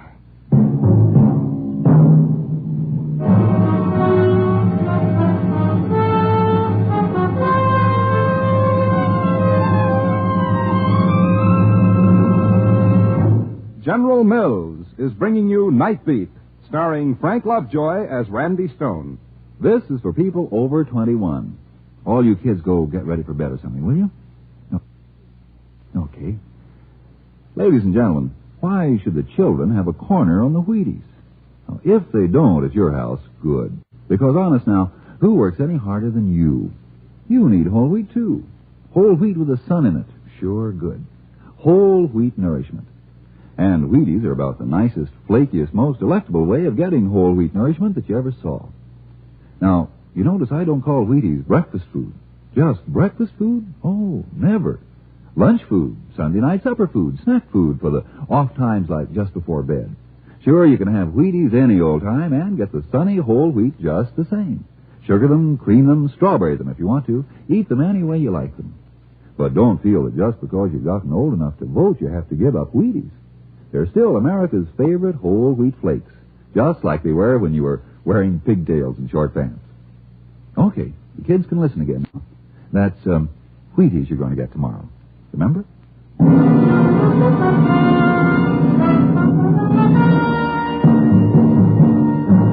And now back to Night Beat and Randy Stone. Yes, it was adding up, but it wasn't making sense. First, I drag a man out of a fire, a man who's carrying a gun.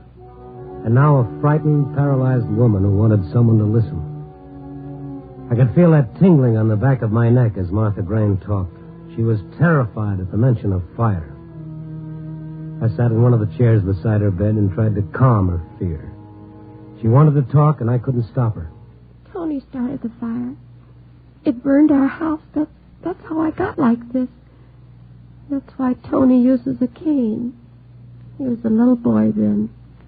Tony loved matches. He liked to watch them burn. Well, don't think about it now. I think about it all the time. Sometimes I dream about it. Everything burning all around me, my clothes on fire, and Tony in the corner screaming. I can see it over and over. Isn't it better if you don't talk about it, Mrs. Graham? Don't talk about it. Don't talk about it. That's all I hear. I want to talk. It's better than lying here alone, not able to move. Now, don't excite yourself. Why don't you get some sleep? All right. If you'll stay, I'll talk about something else. You have any idea where Tony is? In one of the warehouses. It's where he always is. Well, I'd like to see him. Do you know which one? What time is it?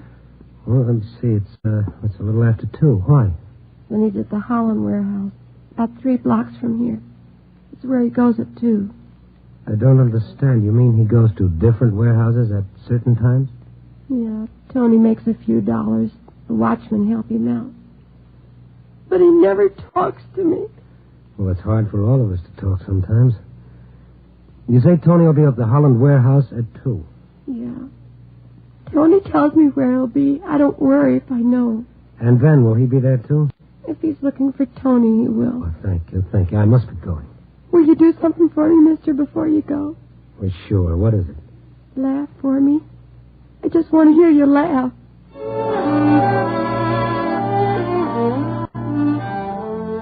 Laugh, she says. She hits me between the eyes and tells me to laugh. I stayed with Martha Graham a little longer, promised her I'd come back, and I set out to find the Holland warehouse. It was larger than the other buildings around it and stronger. It was made of cemented steel, and it towered above its wooden neighbors by several stories. I tried the front door, no luck. I rang the bell, I waited. No one came. I tried beating on the door. That didn't do any good either. I started to turn away, and then... What do you want? Who are you? I'm the watchman here. I thought the watchman stayed inside. I just stepped around the corner for 2 o'clock coffee. Oh? Don't worry, the place is guarded. There's a fellow inside. Oh, Tony Graham? Yeah. You know him? Well, in a way. Is his father with him? That jinx. I wouldn't let him near the place. Oh, you too, huh? Well, let's go in. I want to talk to Tony. About what? I'll tell him. Come on.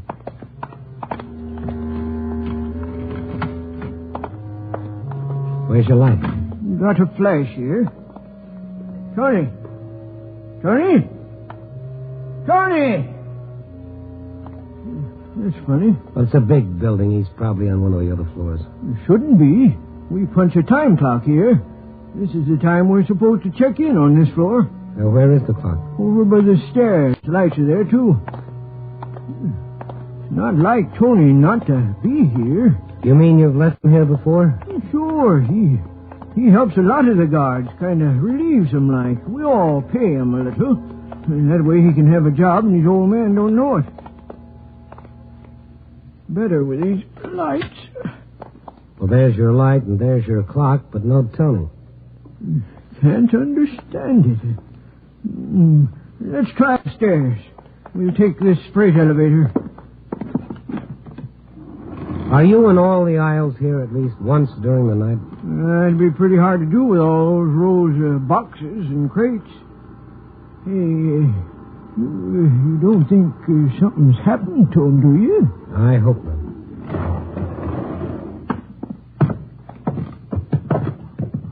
I don't think he's up here. I don't know where he is. Listen. Tony and Ben, behind those boxes, they're coming I this tell you, way. I didn't have any leg to do with these fires. Oh, you'd say that. I knew you'd say that. But I didn't. Why would I start these fires? Because you're a firebug, that's why. I'm not. You've told me that all my life, but I'm not. Ben, Who's that? what are you doing with that gun? Stone, you followed me. What are you doing up here, Tony? I came up here to punch the clock. He followed me up. He's going to kill me. This is the only way. There's always trouble where he is. I told you. Shut up. It's not my fault, everything that happens. It's not my fault about my family either. Look at us. Me. Nobody give me a job, and Martha. I know, Ben. I saw her. I know all about us, don't you? Oh, but Tony. There he is. A firebug. What's that? Hey, fire! The building's on fire! You brought it, Ben Graham. I told you not to come here. I'm getting out. Another fire, Tony. I didn't start it. I've been up here with you. I know you started it just like the others. I didn't start them. Oh, listen to me, Pa. I didn't do it. You have no proof he started them. How many times did I stop you when you were a kid? You always liked to play with the fire and watch things burn. All kids do. That doesn't prove I... In our house, you sat there on fire, too. Everything we had went up. We've never had anything since. Haven't I been punished for that fire? Look at me, haven't I? Yeah, but not for the others. You'll never do it again, never. Put that gun down, Ben. You can't do that. That's murder. He's got to be stopped. It's got to be. But not that way. What if he didn't do it? What if you're wrong? I can't be wrong. I know him. You don't know him at all. You don't even know what he's been doing at night. Oh, yes, I do. He goes from one warehouse to another. I've been following him. He's been in every one of those buildings just before they burn. Every one of them? You see, even you were beginning to believe. The fire bell has stopped. That means the watchman's turned in the alarm. It's automatic. The fire truck should be here soon. The sooner the better. Look at the smoke has started to seep in. Let's get out of here. Yeah. You're not getting out of here, Tony. I can't let you. Listen, you can't do it, Ben. It's like a lynching. You can't be the judge and executioner, too. I can't take any more. Martha, the way she is, and Tony like this. You know what they'll do to him. An asylum. I couldn't stand that. It's better this way. Smoke, will you put that gun away, Ben? Tony, I don't want to do it, but it's the only way. There's one other way. Stay away. I don't want to hurt you. Stay away. I'm not much of a target with the smoke. Stay away. The gun. Give me the gun. Give it to me. Grab the gun, Tony. I got it. All right, now, come on. We're getting out of here. Let it in now. Come on. I said come on. Tony, show us the way out. If I can, Mr. Stone. If I can.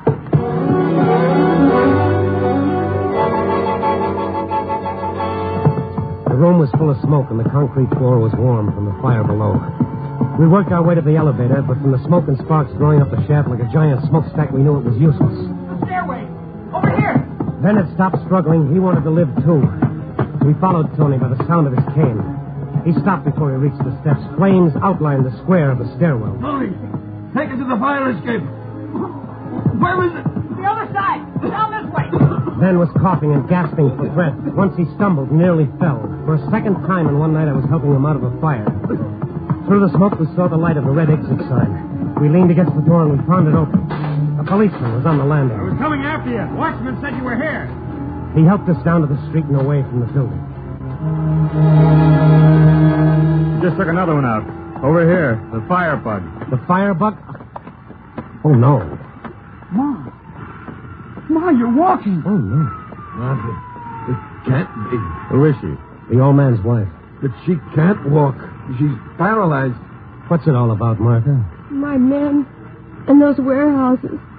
They acted like I was already dead. She was hurt in the fire a long time ago. Oh. You can walk. Better than me.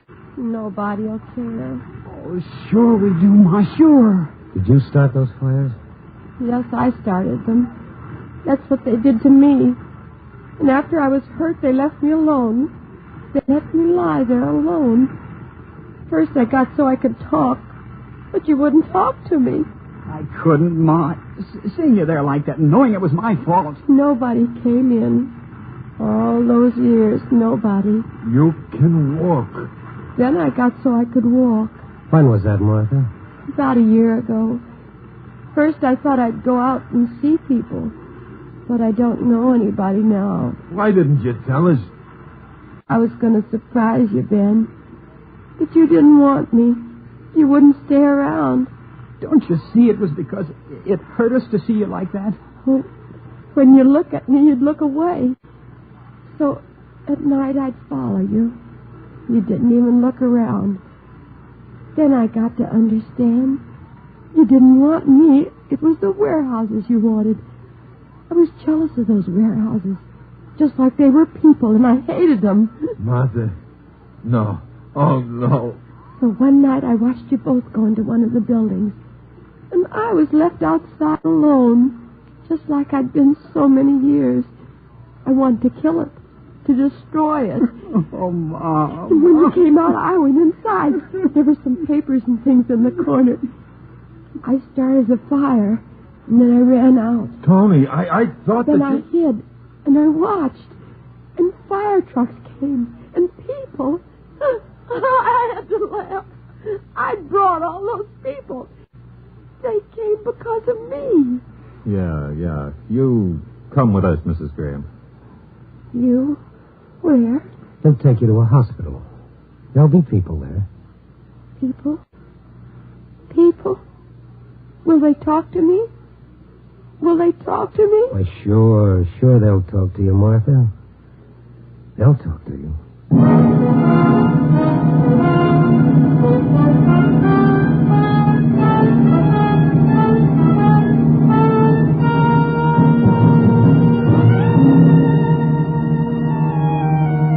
Some story, huh? Brother, sometimes the night is even deeper than we think. A moral, too? Well, it seems to me it sticks out all over the place.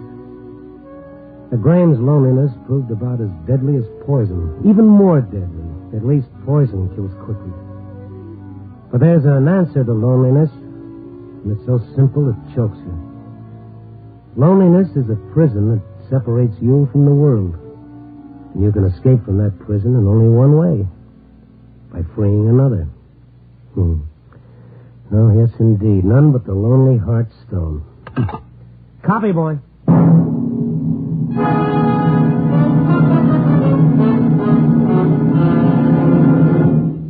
You are listening to Night Beat on the Wheaties Big Parade. Here's a hooray for the Reader's Digest. This hooray is sent up by the Wheaties people because the Reader's Digest has printed a very smart word or two on breakfast in their May issue. Most people don't eat enough breakfast, reports the Digest. Most people would feel better, look better, work better if they did. The Wheaties people suggest you try Breakfast of Champions as the better part of a better breakfast and see just how true the Reader's Digest article is.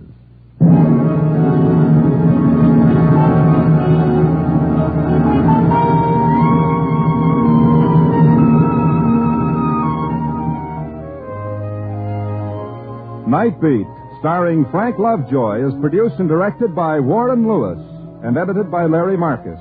Tonight's story was written by Joel Hunt, with music by Frank Worth. Others in tonight's cast were Sarah Selby, Paul McVeigh, Sam Edwards, Junius Matthews, and Frank Gerstle.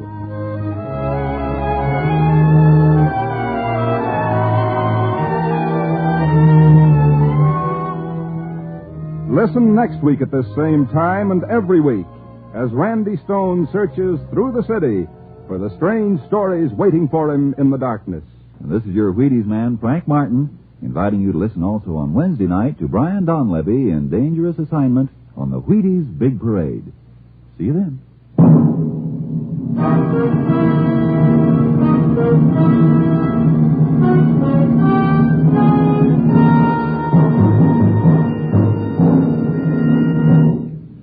Going to bake a pie sometime soon? Make it with Crust Quick, the Betty Crocker pie crust mix. You know, it's a tender, flaky crust that's at the bottom of every delicious pie, sure as you use Crust Quick. And so easy. Just add water to crust quick. And what pie crust? Tender crust, tasty crust, rich, short, lovely crust, just like Betty Crocker makes. And you can make it. Just add water to crust quick. Crust Quick, the Betty Crocker pie crust mix. Night Beat came to you from Hollywood, portions transcribed. Stay tuned for the Treasury Bond Drive show on NBC.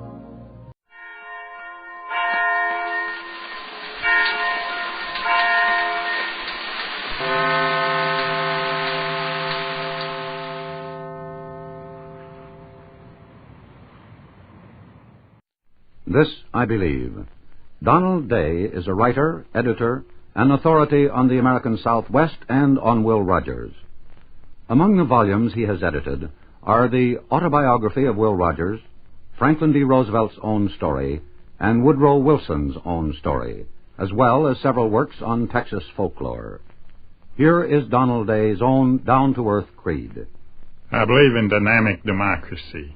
By this, I mean a democracy broad enough to encompass all human relationships from the individual to the eternal, and a framework that keeps always in sight, regardless of momentary success or failure, liberty, equality, and brotherhood.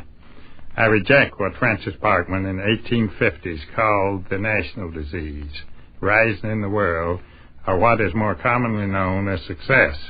I cannot live in dignity and in peace with myself if my goal is to be so narrow and restricted. I don't believe anybody can. That does not mean that I should not do things nor have things. Far from it. It is a challenge to make what I do and what I have the means and not the end. I must control the doing and own the having rather than let them control and own me.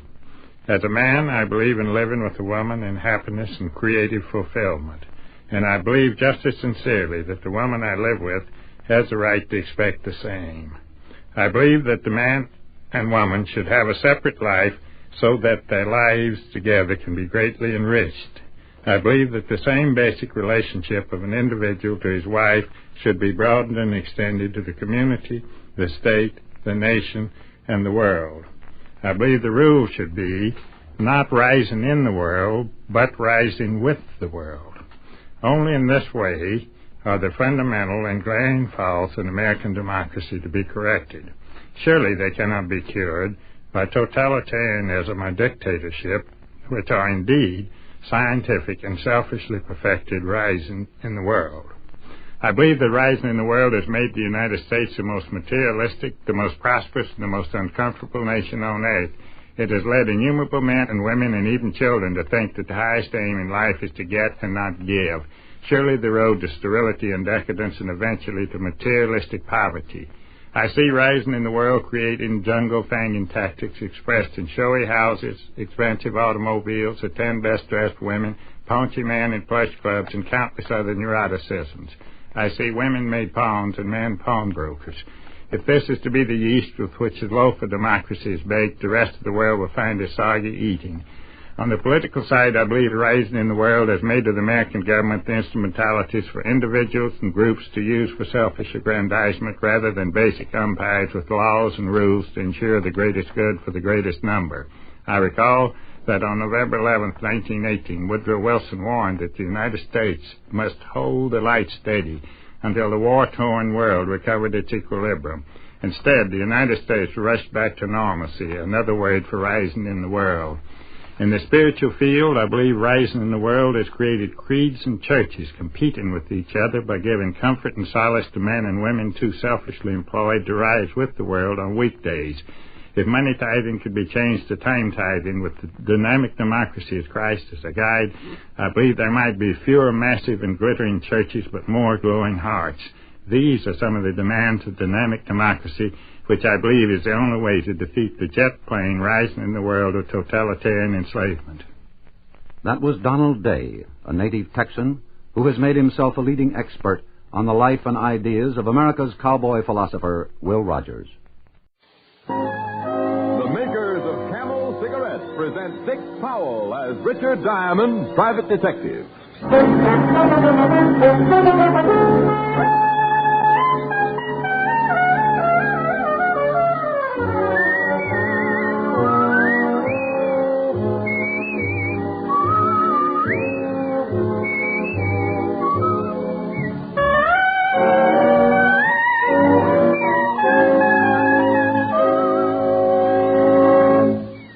What is the 30-day Camel Mildness Test? It's a sensible test of cigarette mildness based on steady smoking. And here's all you do. Smoke only Camels for 30 days. Smoke them as your steady smoke. And see how rich, how flavorful Camels are, pack after pack. Yes, smoke Camels as your steady smoke for 30 days. And discover how well Camels agree with your throat. Week after week. Tonight, start your own 30-day Camel Mildness Test. Make the Camel 30-day test and you'll see. Smoke Camels and see.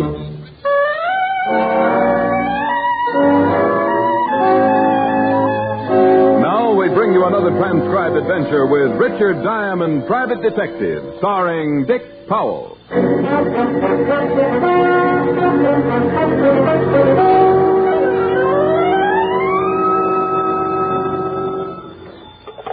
Diamond Detective Agency. A pleasant smile, a cheerful rhyme. We'll keep you from doing time. Oh. Hi, Helen. Hi. Rick, where do you get that cheerful rhyme bit? You didn't think so? I didn't think so. Killjoy. Why can't you answer the phone like other people do? Just say hello. You know, I never thought of that. You should try it sometime. Your prospective clients might think they were dealing with a sane, normal person. You think it's fair to mislead them? Oh, Rick. Are you busy? Silly girl. Busy detectives make money. I just sit at my desk and make conversation with a beautiful redhead. Well, why don't you leave your desk and come make conversation with said redhead in person? That's not a bad idea. I'm all alone. The idea's getting better. It's not even noon yet. We can go for a long walk. Oh. Well, you don't sound very enthusiastic. What's wrong with taking a walk? Honey, in my business, I do more leg work than a pair of nylons. Walking just isn't my idea of a ripping good time. Have you a better suggestion? You can know me for 5 years and ask questions like that? Oh, now, dear, let's just... skip it. I am not alone. Client? Shrimp Martin. Oh, I don't think I know him. Well, that's something to be proud of. Call you later, dear. Bye. Bye. Hello, Diamond. Never mind shaking hands, Shrimp. I want to keep my cufflinks. You know me, Rick. Too well. What brings you here, small man? Strictly business. Oh, come off it, Shrimp. You don't have enough to hire a bathtub, let alone a detective. On the level, Rick, I'm here to make you some dough. Just a big-hearted guy, huh? Okay, spell it. You heard of Hank Burton. I read the papers. Then you read how Hank lifted 50 G's worth of rocks a few months back. So? So they're offering an even grand reward for whoever brings Hank in. What are you getting at? Just that even $1,000 is your fee if you'll do the little job. What? Hank Burton, he's the one who sent me. He says he'll let you turn him in and collect the grand. Well, another big-hearted guy.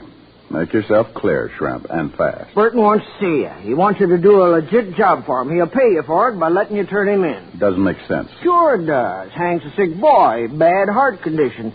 If he don't get some hospital care soon, he's a goner. Only as soon as he shows up at the hospital, the cops will nab him. So he might as well give himself up. And he'll let me be the one to collect the reward for it, huh? You got it right. That's his way of paying you for the job he wants done.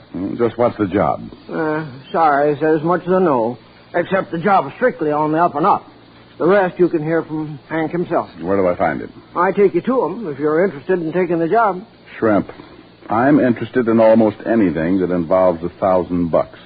Only if this deal isn't on the level, I'll ram those buck teeth of yours down your throat. I tell the truth, I swear it. Don't bother to cross your heart. I doubt you'd be able to find it. Let's go see Burton.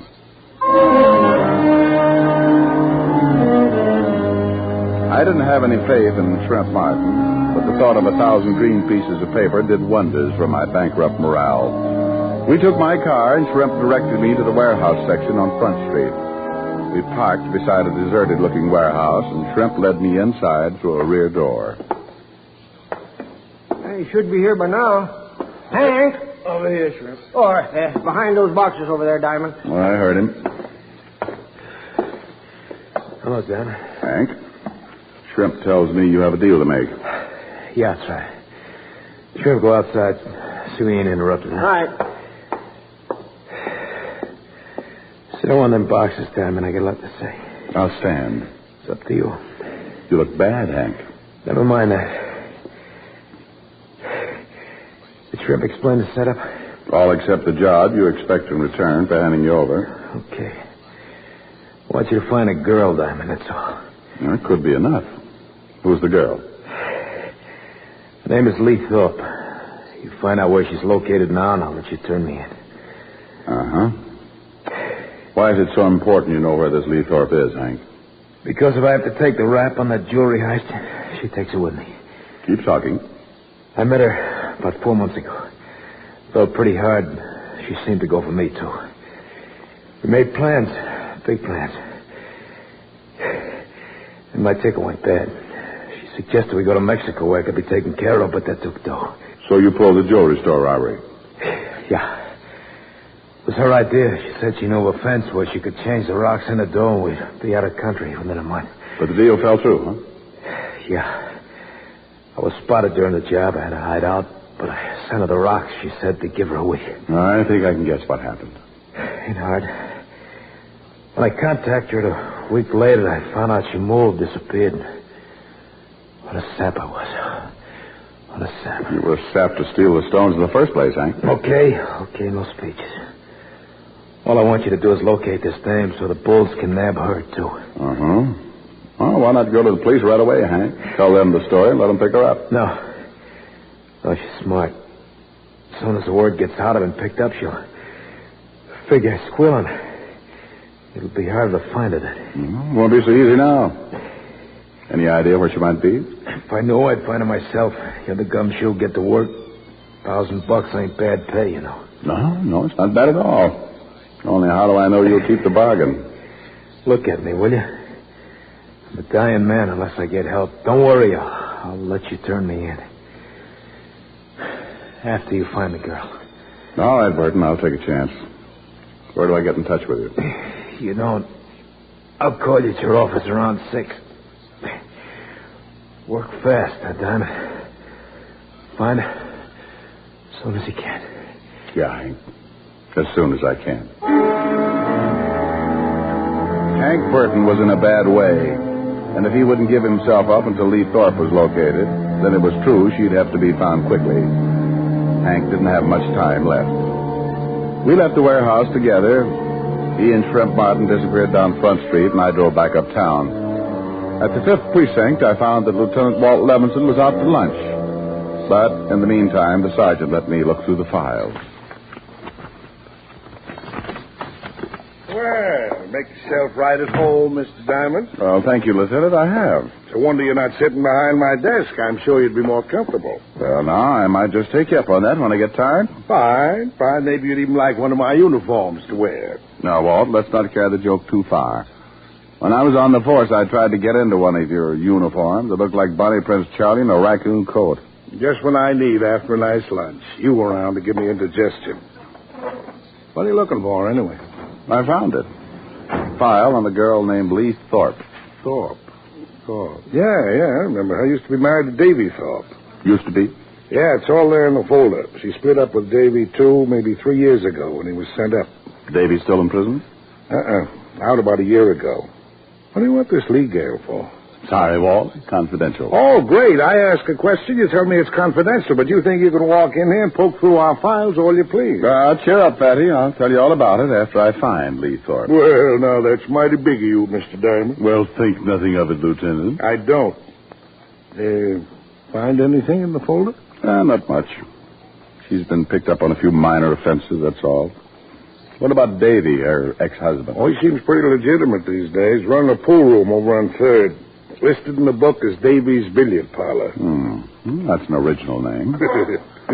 Well, I guess I'll go see Davy. Maybe he's seen his ex-wife lately. Oh, don't rush off, Bright Eyes. Things are so dull around here when you're not poking your nose into our business. I know, but don't feel bad, Walt. I may be back. Well, goody gumdrop. I'll have our best cell waiting. You're such a wonderful host. See you later, Walt. Davy's pool room turned out to be a dingy joint. There were no customers this early in the afternoon, but Davy must not have liked his tables to go to waste. He was playing at a front table all by himself. I walked over to him. Well, nice shot, Davy. Huh?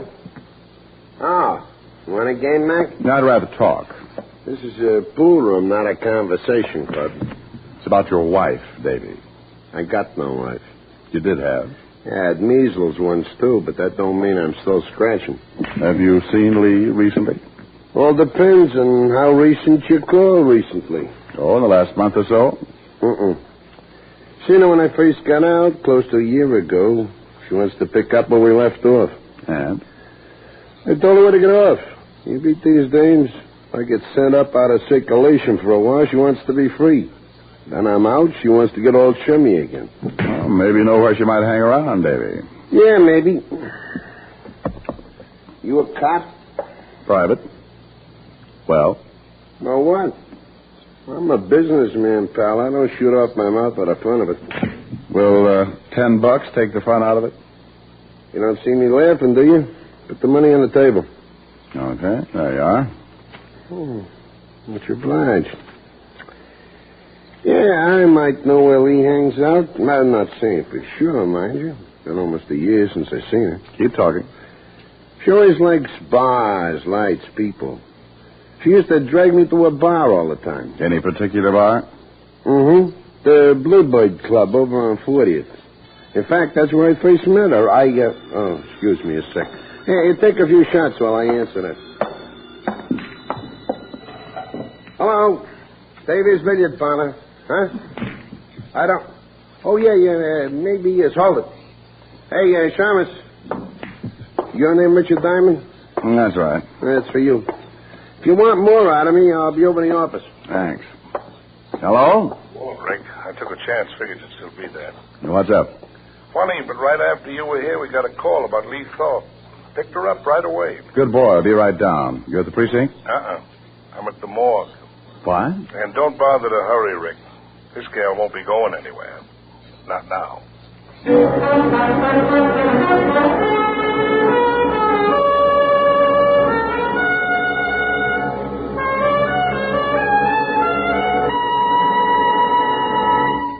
Before we continue with Richard Diamond, here are a few words about smoking enjoyment. According to nationwide surveys made by independent fact-finding organizations, more doctors smoke Camels than any other cigarette. That fact was brought to light a few years ago when 113,597 doctors were asked this question: what cigarette do you smoke, doctor? The brand named most was Camel. In repeated surveys, doctors in all branches of medicine have been asked the same question.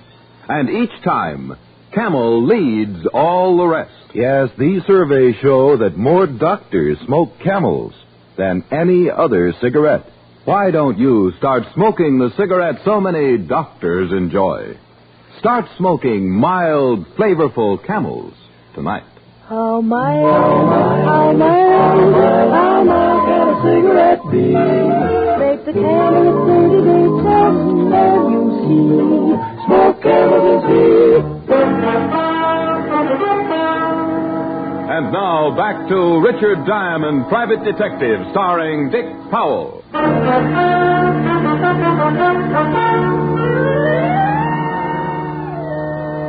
At the city morgue, I looked down on the girl who was once called Lee Thorpe and had now become a number. It wasn't a pretty sight, and I wasn't glad to be seeing it. Okay, Charlie, thanks. Come on, Rick. Where did you find her, Walt? One of the beat men came across her in an alley over by 6th Street. Find the murder weapon? No, the knife wasn't around, only the holes it made. Yeah, we can sit down in here. You have some talking to do, Rick. No more of this confidential rigmarole. Okay, Walt. You ask the questions, and I'll answer as best I can. Number one, why were you looking for the dame? Client hired me to find her. Who's the client? You know, Walt, this is going to sound screwy. Cut the build-up. Just make with the answer. Okay. The client is Hank Burton. Well, at least we... What? Hank Burton? That's right. Now, sit down, Fatty, and wipe that shocked expression off your face. Rick, boy, do you happen to know who Hank Burton is? That we've been after him for 2 months? I know. And if things had gone as I planned, you'd have had him in the cell by tomorrow. I guess I'd better explain, Walt. Yeah, I think you'd better. And make it good, Rick. Plenty good. I told Walt about Burton, about the $1,000 fee, and Burton's illness. He wasn't happy about the whole thing, but at least he now knew as much about the case as I did, which wasn't much for either of us to know. So Burton figured the gal gave him the double cross, huh? Yeah, I guess that's it. He wanted me to find her, just so he could turn her in when he gives himself up. Maybe and maybe not. Maybe he found her before you did. Maybe he's the one who put those knife wounds in her back. I doubt it, Walt. If he'd had any idea where she was, he wouldn't have bothered to harm me. Then why was she killed? Well, she must have known where $50,000 worth of jewelry was. Good enough reason? Yeah. Well, what now? You think Burton's still turning himself in after he hears the girl's dead? I think so. He's pretty sick. Hasn't got a chance on his own. Uh-huh. Well, I'm going back over the neighborhood where we found the girl's body. We figure she lived around there. Maybe we can find out where. To start, anyway. Good. I'll wait for Hank Burton to contact me. Okay. And, Rick, if you turn up anything, let me in on it this time, huh? I waited until 6 o'clock at my office, and then Burton called. I didn't tell him about the girl over the phone. Instead, I made a date to meet him an hour later on the Christopher Street ferry. The ferry was in when I arrived at the slip, so I went aboard. I agreed to meet Burton on the lower level port side. I went there, sat down on one of the benches. But 5 minutes later, the ferry pulled out, and there was still no sign of Hank Burton. Diamond? Huh? It's me, Shrimp. Oh, that's quite a professional way you have of sneaking up on people, friend. Yeah. Enjoy the ride, Diamond. We go over to Jersey, then we come back. And then we get off. Where's Burton? He couldn't make it. I want you to meet him back at the warehouse we met in this morning. Oh, great. Why didn't you get here before we pulled out? I tried. Not as fast as I used to be. Uh-huh. Now, tell me, Shrimp, just why couldn't Hank make it here? It's as safe as that warehouse. Oh, well, he's sick. He's feeling bad. He felt bad all day. Oh, it didn't sound so bad when I talked to him on the phone. Well, he was sick. He was. Real pain. He could never make it down here. Let's enjoy the ride, huh? Let's talk some more first. If Burton knew he was too sick to meet me here, why did he suggest it in the first place? How should I know? Hank says we come to the warehouse, we go to the warehouse. Don't ask so many questions. Oh, I just have an inquisitive nature. I like answers, Shrimp. Okay. How's this for an answer? Wow. Little man with a big gun. That's right. And the gun says we go to the warehouse. Now settle back and enjoy the ride.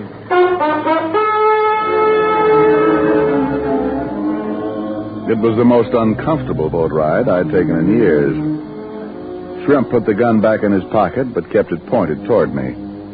The ferry finally returned to the New York side, and we got off. Then we drove back to Front Street and parked beside the warehouse. Okay, Diamond, in the back door. Well, stop waving the gun back and forth, Shrimp. You'll wear yourself out. No cracks. Go on, open the door. Where's Burton? Same place, over behind those boxes. Move. I still don't get it, Shrimp. Why wouldn't Hank come to the ferry, and why the artillery to make sure I came here? That's far enough. I'll light this candle, Diamond. Maybe you'll get your answer then. Well, that's better. At least I... Uh-oh. See what I mean, Shamus? Yeah, Shrimp. I see what you mean. Hank Burton wasn't bothered by his heart anymore. He lay there on the floor with a stupid expression on his face that the sudden dead often wear. His eyes were open in a bewildered stare, and his teeth were clenched tight. Hank Burton had died quickly, without warning, and it looked like I was next in line. Surprised, Diamond? You didn't bring me here for a reaction, Shrimp. Uh-huh. I just get a kick out of seeing your face. Yeah. Good old Shrimp, the loyal friend. Hank trusted you. Ah, that was a big mistake. Hank was a sap. I stuck with him because I thought he'd get his hands on them rocks again. Then I'd get a split. Only Hank didn't want the stuff back, huh? He was going to let me turn him in, and that left you out in the cold. You got it right. When I knew he was sicking you onto the dame, I went to the guy who really has the stones. Yeah, I figured there was someone else in this. You're not brave enough to try something like murder alone. He does very well at a time, believe me. Well, Pool Hall Thorpe, little Davy. You're a long way from your pool room, pal. There's more profitable things than pool rooms, Diamond. So it would seem.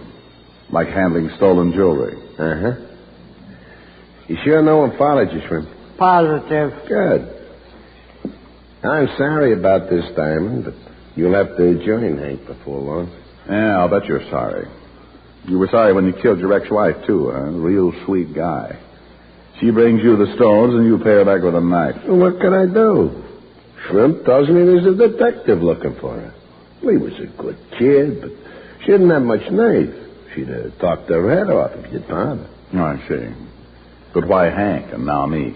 Well, look at it this way. We finish you with the same knife that killed Lee. Then we put the knife in Hank's hand and the gun that killed him in yours. Oh, that's really great. Davy, I'm afraid you've been reading Pulp Fiction. So the cops get wise sooner or later. It'll still give us time to get far away. Shrimp, you got the knife? Right here, Davy. Okay. We stalled long enough, Shrimp. By candlelight yet, huh, fellas? Well, this is real romantic. Yeah, ain't it, though? Only not quite enough.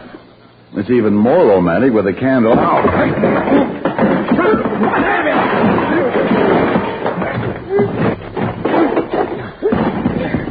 Shrimp! He's taking a little nap, Davy, and I've got his gun. What?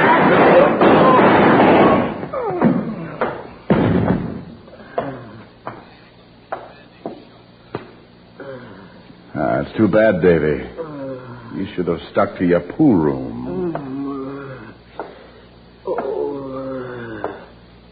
Okay, Shrimp, get to your feet.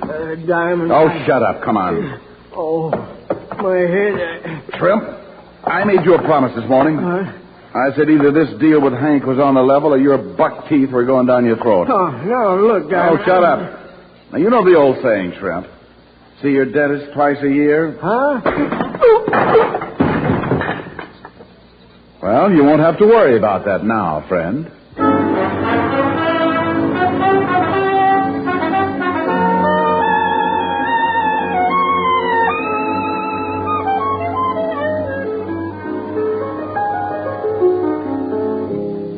Rick? Yes, Helen, dear? It's nice outside. If you're wearing a fur coat, it is. Oh, it's not really cold. Besides, you have a heavy coat. Helen, are you hinting that I should leave? Uh-huh. With me. I'd still like to go for that walk. Oh, no. Well, why not? The only time I see you is after a case, and you just drop in, seat yourself at the piano, and take it easy. Well, honey, I'm tired. Well, I'm not. I've been in all day, and I could use the exercise. Exercise, you want, huh? No, I got a good idea. I'll chase you around the piano. It's your idea of exercise, huh? No, but just think of the fun we could have after I caught you. Oh, Rick, I'm serious. Just look out that window. Oh, stop shivering. Look at that moonlight. Isn't it romantic? What chances to give the Dodgers this year? A long walk. Just you and me. And the Giants. Now, there's a hot ball team. Maybe over to Central Park. And the Arkansas Aggies. Oh, they'll be fighting all the way. Hand in hand. Arkansas Aggies. Yeah, my old home team. Richard Diamond, you are the most unromantic man in town. Helen, how can you say that? Don't I build a nice fire in the fireplace? I could get a Boy Scout to do that. Here we are, a fire, lights down low, a nice romantic song. And your idea of romance is a walk. Well, after all, Hey, where did that nice romantic song come in? Right about now. Well, couldn't you sing while we walk? Oh, sorry, honey. Throw another log on the fire. Keep my golden memories aglow. I don't see the face of my loved one when the logs are burning low. Throw another log on the fire. Bring back all the sweetest days I've known when our hearts were young in the springtime, and her love was mine alone. Now there's nothing left but the embers. Springtime seems so long ago. Throw another log on the fire. Keep my golden memories aglow.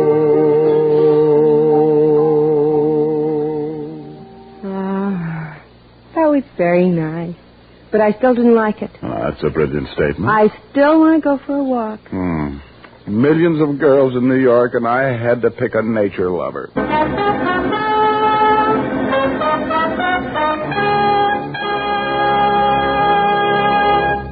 Dick Powell will return in just a moment.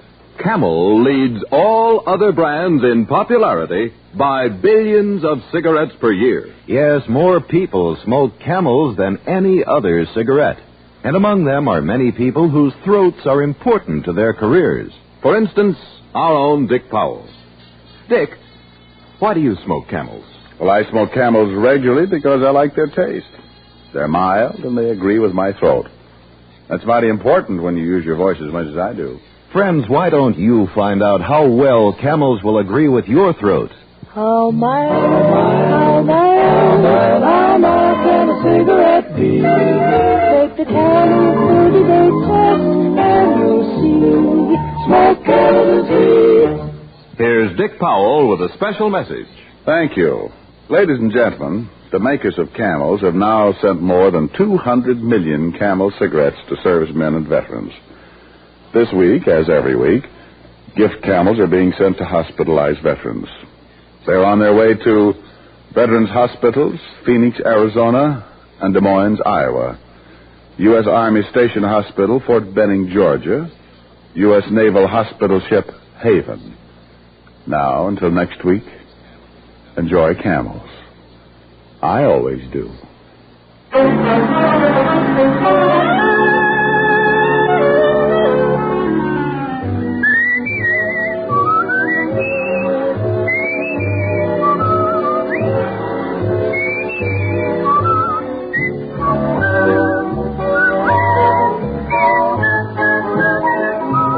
Tonight's adventure of Richard Diamond was written by Dick Carr with music by Frank Worth. Virginia Gregg was heard as Helen Asher and Alan Reed as Lieutenant Walt Levinson. Others in the cast were Junius Matthews, Tony Barrett, and Ted DeCorsia. Richard Diamond, Private Detective, is transcribed in Hollywood by Jaime Del Valle.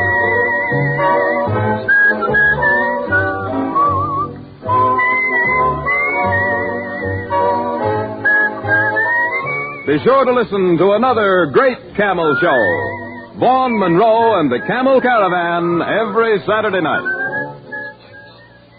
Men, pack your pipe with the National Joy Smoke, Prince Albert. PA, you know, is the pipe tobacco that's specially treated to insure against tongue bite. Listen.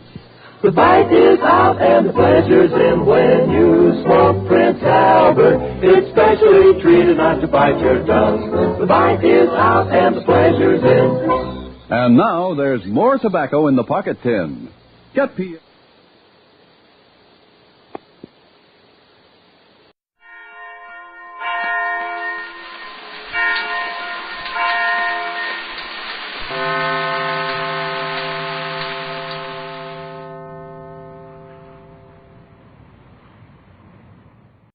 This I believe. We have never accepted the myth that the mentality of the average American is that of a 12-year-old. Neither has movie producer Dory Sherry.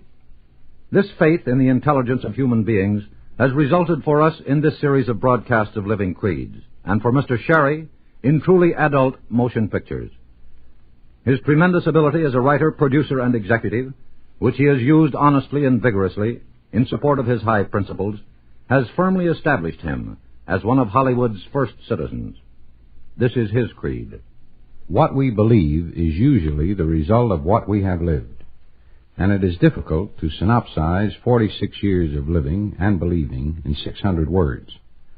But these things I do believe.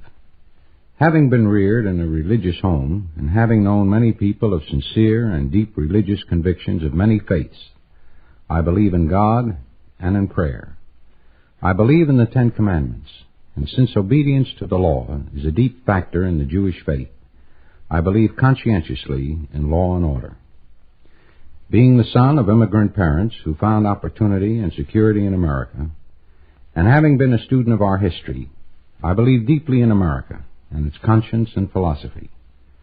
I believe that our republic has operated for a longer time with more good for most people than any other government in history, and so I believe in democracy, and view any kind of totalitarianism as a dangerous threat and a menace.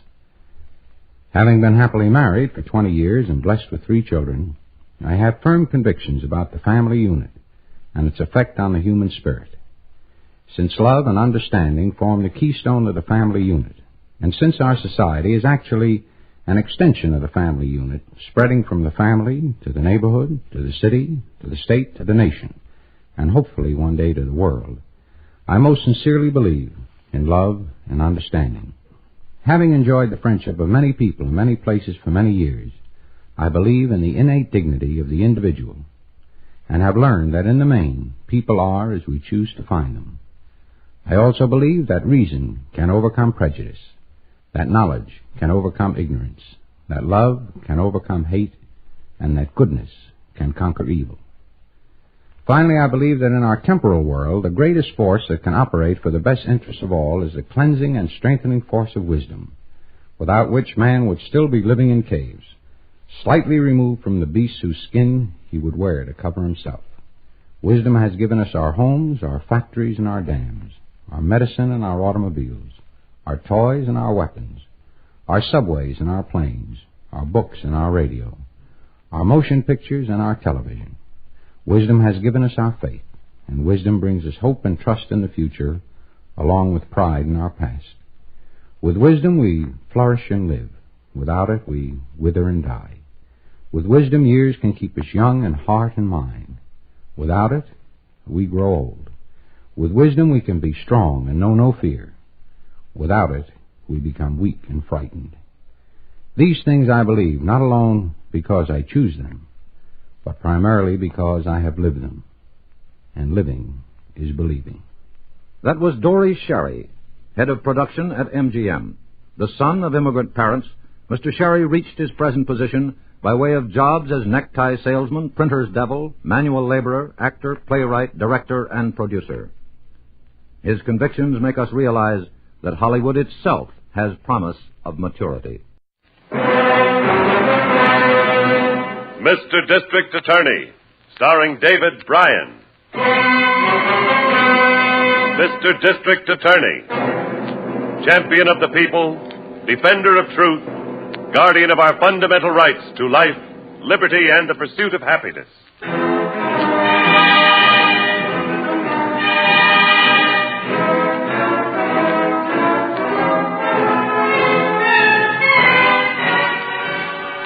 And it shall be my duty as district attorney not only to prosecute to the limit of the law all persons accused of crimes perpetrated within this county, but to defend with equal vigor the rights and privileges of all its citizens.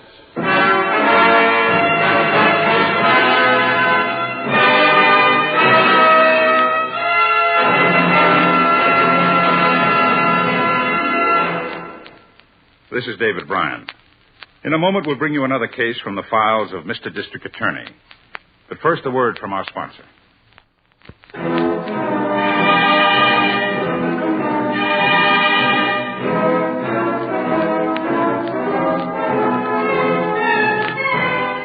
And now, here is our star, David Bryan, as Paul Garrett, Mr. District Attorney.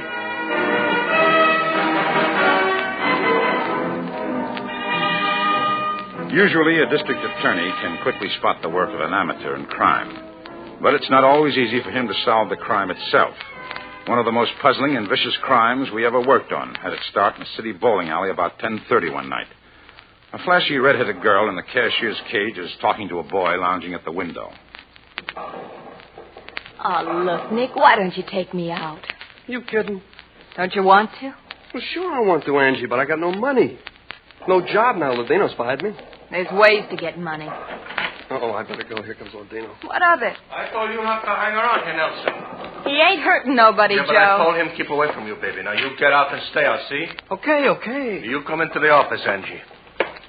You're quick for time anyway. Hey, Sammy, take the cage. Wait for me, Nick, out back by the parking lot.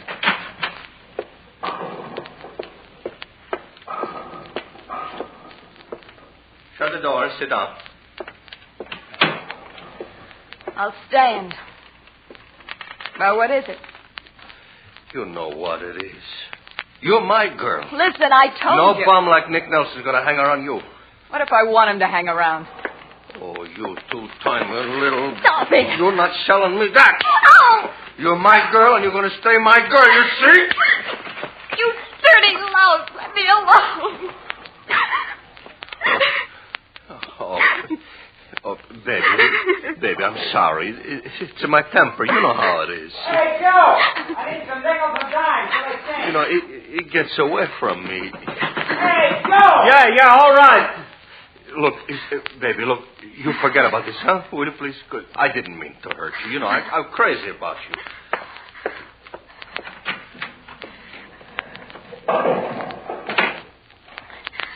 Baboon.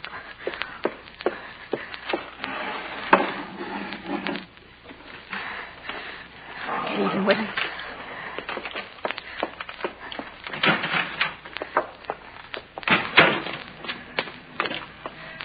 Nick. Yeah, over here.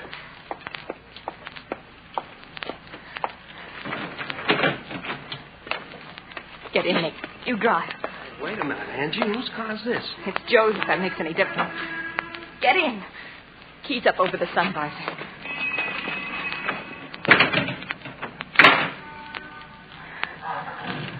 Drive over to the Parkway Theater.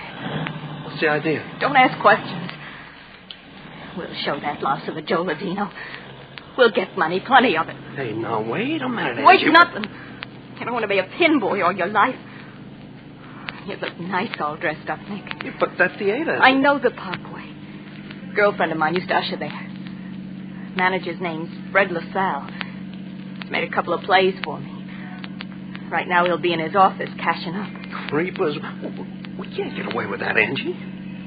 Chicken, huh? No, I ain't, but we ain't got no gun. Look there in my bag. With that kerchief around it. Where'd you get that? Out of Joe's desk. His car and his gun. Cops will trace him right to him. Oh, pull in here, Nick. Just past the theater. Leave the engine running? Shut it off. Anybody going by might think it was funny. Engine going and nobody in the car. Better let me have the gun, Angie. Don't touch it with your bare hands. I'll keep it. What if anybody's with him? That's their hard luck. Who is it? Me, Freddie. Angie Davini. Can I come in? Yeah, just a minute.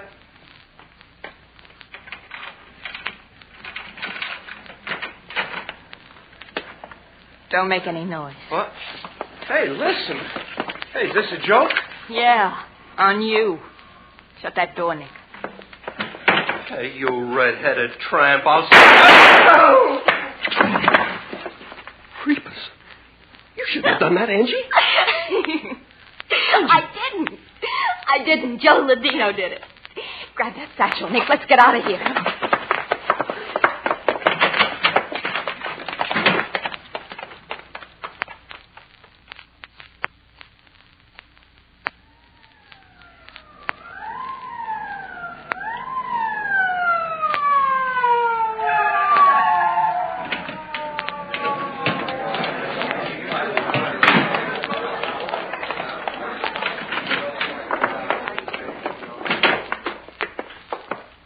Evening, Chief. Hello, Harrington. The manager, huh? Yep. Name's Fred LaSalle. He was cashing up in here at the time. Now, who found him? The assistant manager. His name's Tomlin. He was inside the house, thought he heard a couple of shots. Came out in time to hear a car start up. Did he see who did it? No. Thinks he saw the getaway car, though. Ran out front just as a big sedan pulled away. About a 49 model black. He's not sure it was the getaway car. No, but it got away so fast he thinks it probably was. How much did they get, Harrington? Tomlin thinks about 1,000, maybe 1,200. Said LaSalle usually marks some bills in every cash up, just in case. He was held up once before. Oh, that might help. You got the mark? Yeah, here on this slip of paper. What about this assistant manager, this Tomlin? Well, looks okay, Chief, but I'll check through on him. Well, I hope you had a good sleep last night, Harrington. You may not get any tonight. Let's go.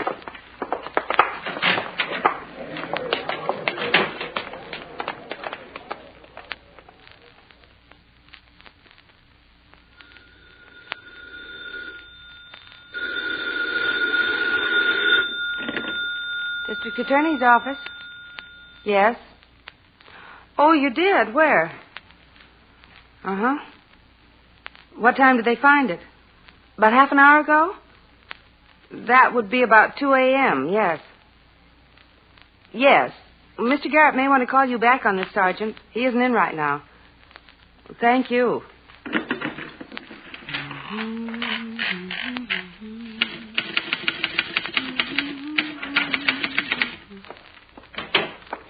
Anything on the theater MO boys, Miss Miller? The Detective Bureau picked up Slips Madigan for questioning. They said he had a sound alibi. Did they pick up anybody else? No, they said no other logical suspect was in the area. No, that's no help. But this may be. The report from Patrol Station 19. Suburban, eh? Black sedan, 1950, 2 a.m., Montgomery Street. Unlocked. Apparently in good condition. Well, this time element isn't long enough to make it an abandoned car, Miss Miller. But the neighborhood, Montgomery Street. I don't recall that street. Where is it? It dead ends on the city dump. Oh, that's different. The car was on the dump. Police following through on the license tag? Yes, sir. Where have you been, Harrington? Oh, hello, Chief. Down at ballistics. You get anything? Yep. LaSalle was shot with a .22. They've got the 2 slugs down there. Pretty small caliber. For an experienced hood to use, yeah. He might have been an amateur. Well, that's possible. Find out if any .22s have been reported stolen, Harrington. I did. Nothing reported. They'll call us if anything comes in. Well, we got to find that gun. And the money satchel. Yeah, just like that. Do you want to talk to Sergeant Malloy? We'll swing around there on our way out. Let's have a look at that sedan, Harrington.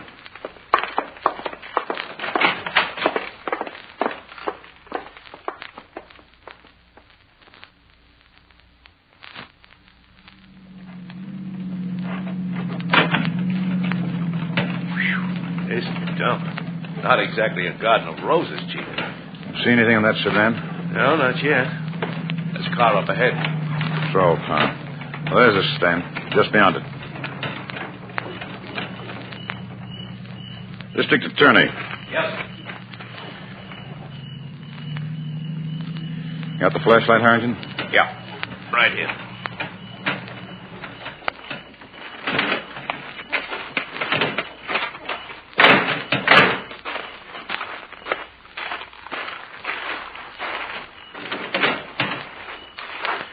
Anything on that steering post? Nope. Now, let's have that light. Take a look at the floor. Sometimes the thing will drop down. What's that little bulge? Lift up the floor mat, Harrington. Now, what do you got? Cartridge. .22 caliber. Beginning to add up, huh? Not necessarily, but it's a possible. Enough so to have this car towed in. Nothing in back, huh? I didn't see anything when I flashed the light there.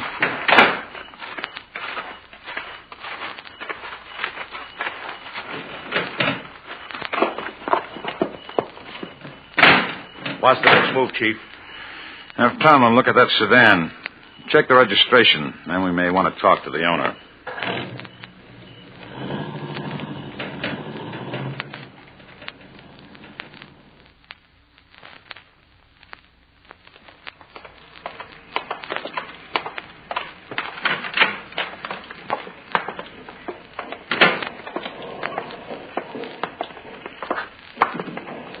Afternoon, gents. Want a bowl? Oh, we didn't come to bowl. We're looking for a Joe Ladino.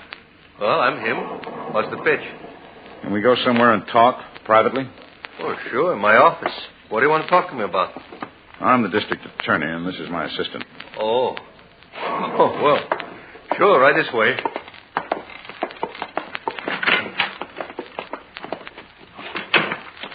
Sit down, huh? Thank you. Yeah, thanks. Okay. What's wrong?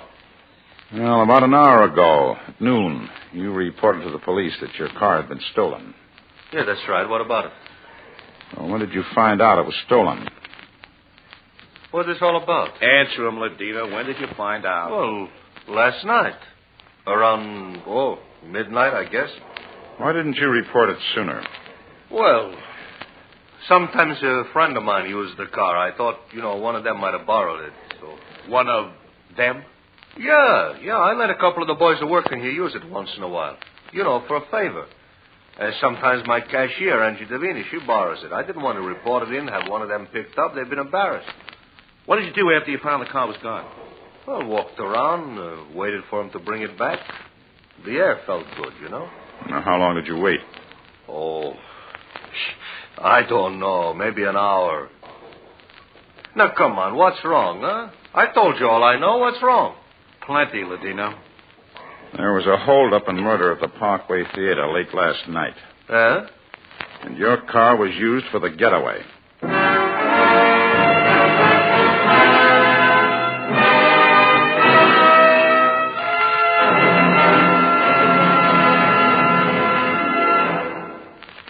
This is David Bryan. Before we continue with Mr. District Attorney in the case of murder by amateurs, here is an important message from our sponsor.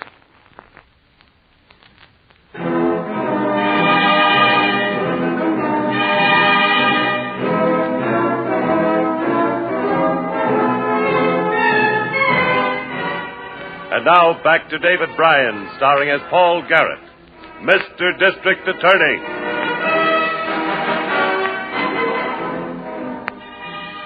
The night Fred LaSalle, manager of the Parkway Theater, was robbed and murdered, a car registered to Joe Ladino, bowling alley proprietor, was found by the police at the city dump. In the car, we found a .22 caliber cartridge, the caliber bullet that killed LaSalle. We questioned Ladino. While his answers were straightforward enough, he couldn't furnish an alibi for the time of the murder. The next day, at my office...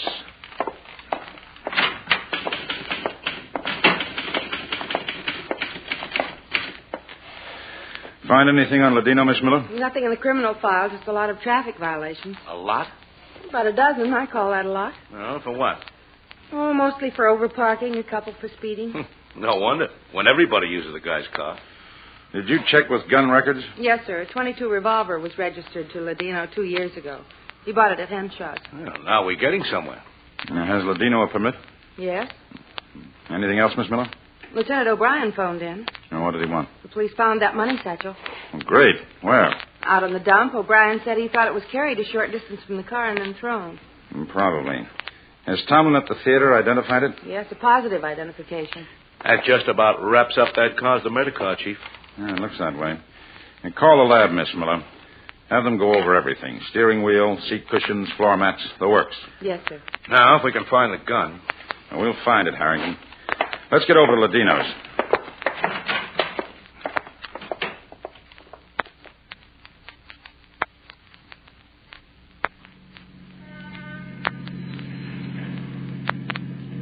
But how dumb can a guy get, Chief, to do the job in his own car?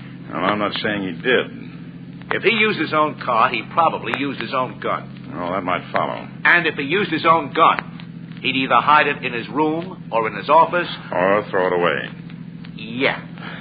It'll probably show up in somebody's trash barrel on the other side of town. But we'll see.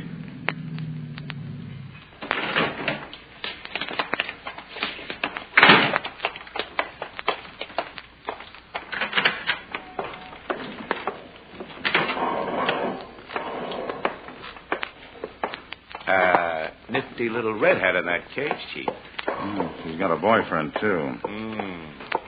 She ought to have plenty of them. You got the shop, too. Yeah, looks all right, huh? Oh, wonderful. Why not? You pick it out. You look swell. You hadn't ought to come in here. You know how Joe feels. I had to show you the suit. Oh, something you want, mister? Is Mr. Ladino here? No, he's out to lunch. If you want to leave a message, I'll... How soon will he be back? He's been gone over half an hour. Pretty soon. We'll wait in his office. You tell me your business with him, I'll go get him. I know where he eats. We'll wait. Get out of here. See you tonight. Want the door closed, Chief? Partly, Harrington. Now, that's good. See where that other door leads to, Harrington. Yeah. Maybe an outside entrance into this office. Harrington. Huh? Find something, Chief? Take a look in this desk drawer. A gun, huh? Well, that ought to do it. Well, we're not sure it's the one we want. Uh-oh. It was an outside entrance. You guys again, huh? Hey, you got no right to look at my desk. I have a search warrant, Ladino. Listen, I had about enough of this. Make it easy for yourself. Sit down. Because so help me. Sit down, I said.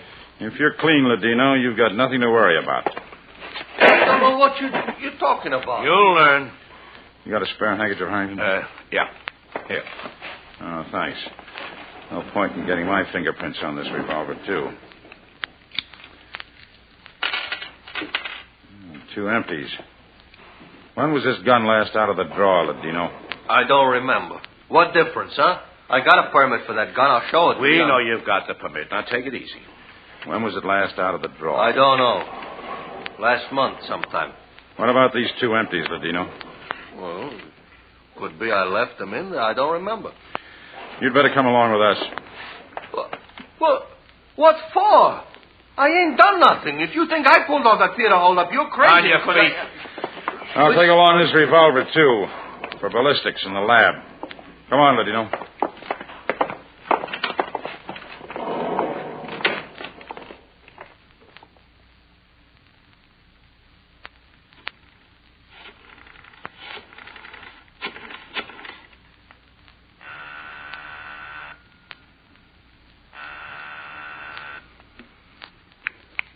District Attorney's Office. Anything new, Miss Miller? The lab reported in on the car. Some traces of face powder and lipstick on the seat cushion. A couple of red hairs. No, that doesn't prove anything. Where are you, Mr. Garrett? Over at headquarters, detention. Call me here if anything breaks. Yes, sir.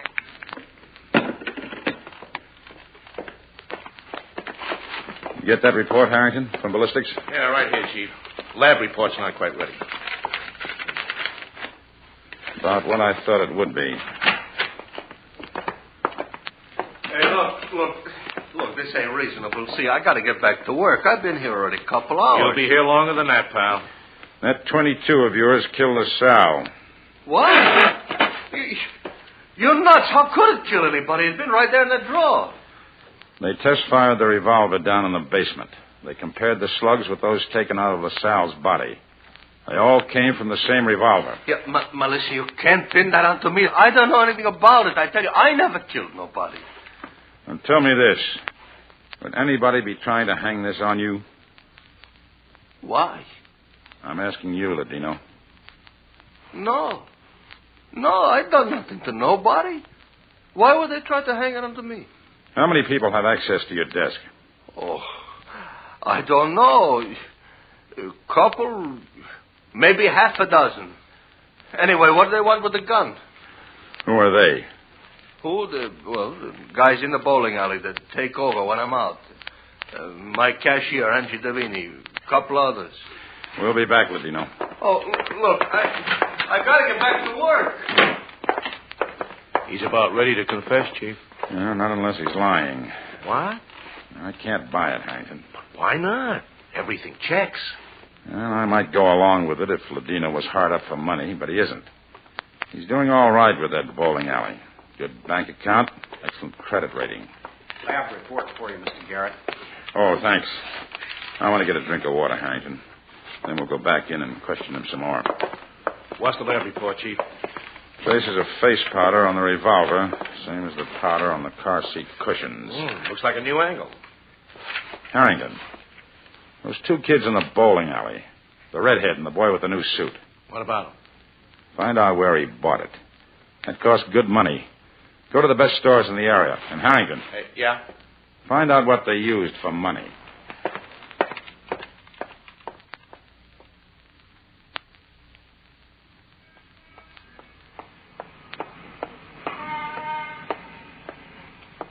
Where's the car, Nick? I didn't get it yet. Why not? Well, they had to do a brake job on it. The guy said I could pick it up tomorrow. How do you like that? I was counting on it to move my things to the new apartment this afternoon. So, all right, we'll get a taxi. Okay. I want to eat first, Angie. Now? It's only 4 o'clock. I'm hungry. I couldn't eat much lunch. All right. Come on. Yeah.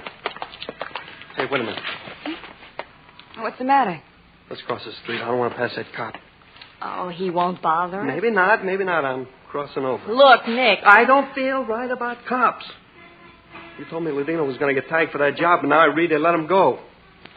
I don't know what's going on. Oh, shut up. You're going to spend the rest of your life dodging cops? They'll never catch up with us. Look, Will, grab a taxi. Go move your things now. I ain't as hungry as I thought I was. Come on.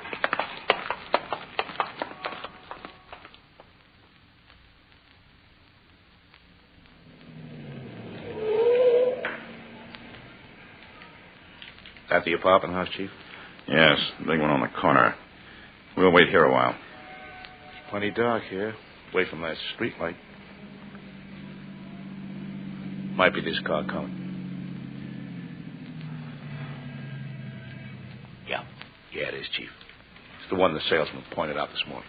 It's a good idea you had, checking the used car lots. First thing they always want is a car. Come on. It was easy to get her a change of address, too. Once I got her old address from Ladino. And there she is, just coming out. Take your side of the car, Harrington. I'll take the other. Right. See, it's a real dreamboat. Don't start that motor. Take the ignition key. Hey, what's the idea? Give me back that key. You guys got a nerve. It's a nice car, Nick. Nice suit, too. Not bad for a pin boy who was fired. So what's that to you? Hey, you're the guys who came in to see Joe Ladino. That's right. Who are you? District Attorney, Angie. The what? Creepers. What were you two doing out around Montgomery Street the other night? We weren't out there. What night? The night LaSalle was murdered. Oh, look, you got the wrong party, mister. Give us that key and stop being funny. You won't find it funny, Angie. Not when the jury finds out how you and Nick killed LaSalle. That's a lie. Unfortunately for you, it's not. You should never try to spend marked money, Angie, or try to pin a murder onto somebody else. Joe Ladino, for example. It shows up quicker when you do. I told you it wouldn't work, Angie. Shut up. I knew it wouldn't. Oh, you chicken. You guys ain't taking me. Watch it, Chief. He's got a gun in that bag. Let go of it, Angie. I'll kill you. I'll have to hurt you. It was Nick killed him. He had the gun. I didn't. You did have the gun. Don't believe him, mister. It was her. I didn't know where we was going. It doesn't make any difference now, Nick. It's bad news for both of you.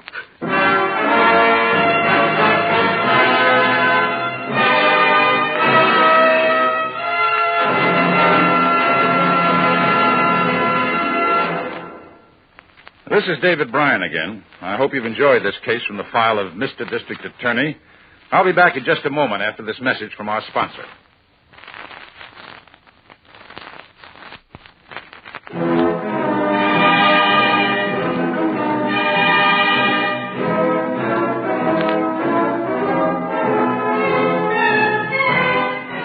Now, here's the star of Mr. District Attorney, David Bryan, with a word about the program you have just heard. You may remember the case. Nick Nelson turned state witness and was sentenced to 25 years in prison. Angie Davini was convicted of murder in the first degree and is now serving a life sentence. The case was another in the long list of crimes by juvenile delinquents. A serious problem that can only be solved by the complete cooperation of parents and all agencies of law enforcement. And now this is David Bryan inviting you to join us when we present our next case based on the facts of crime from the file of Mr. District Attorney. Mr. District Attorney was originated by Phillips H. Lord.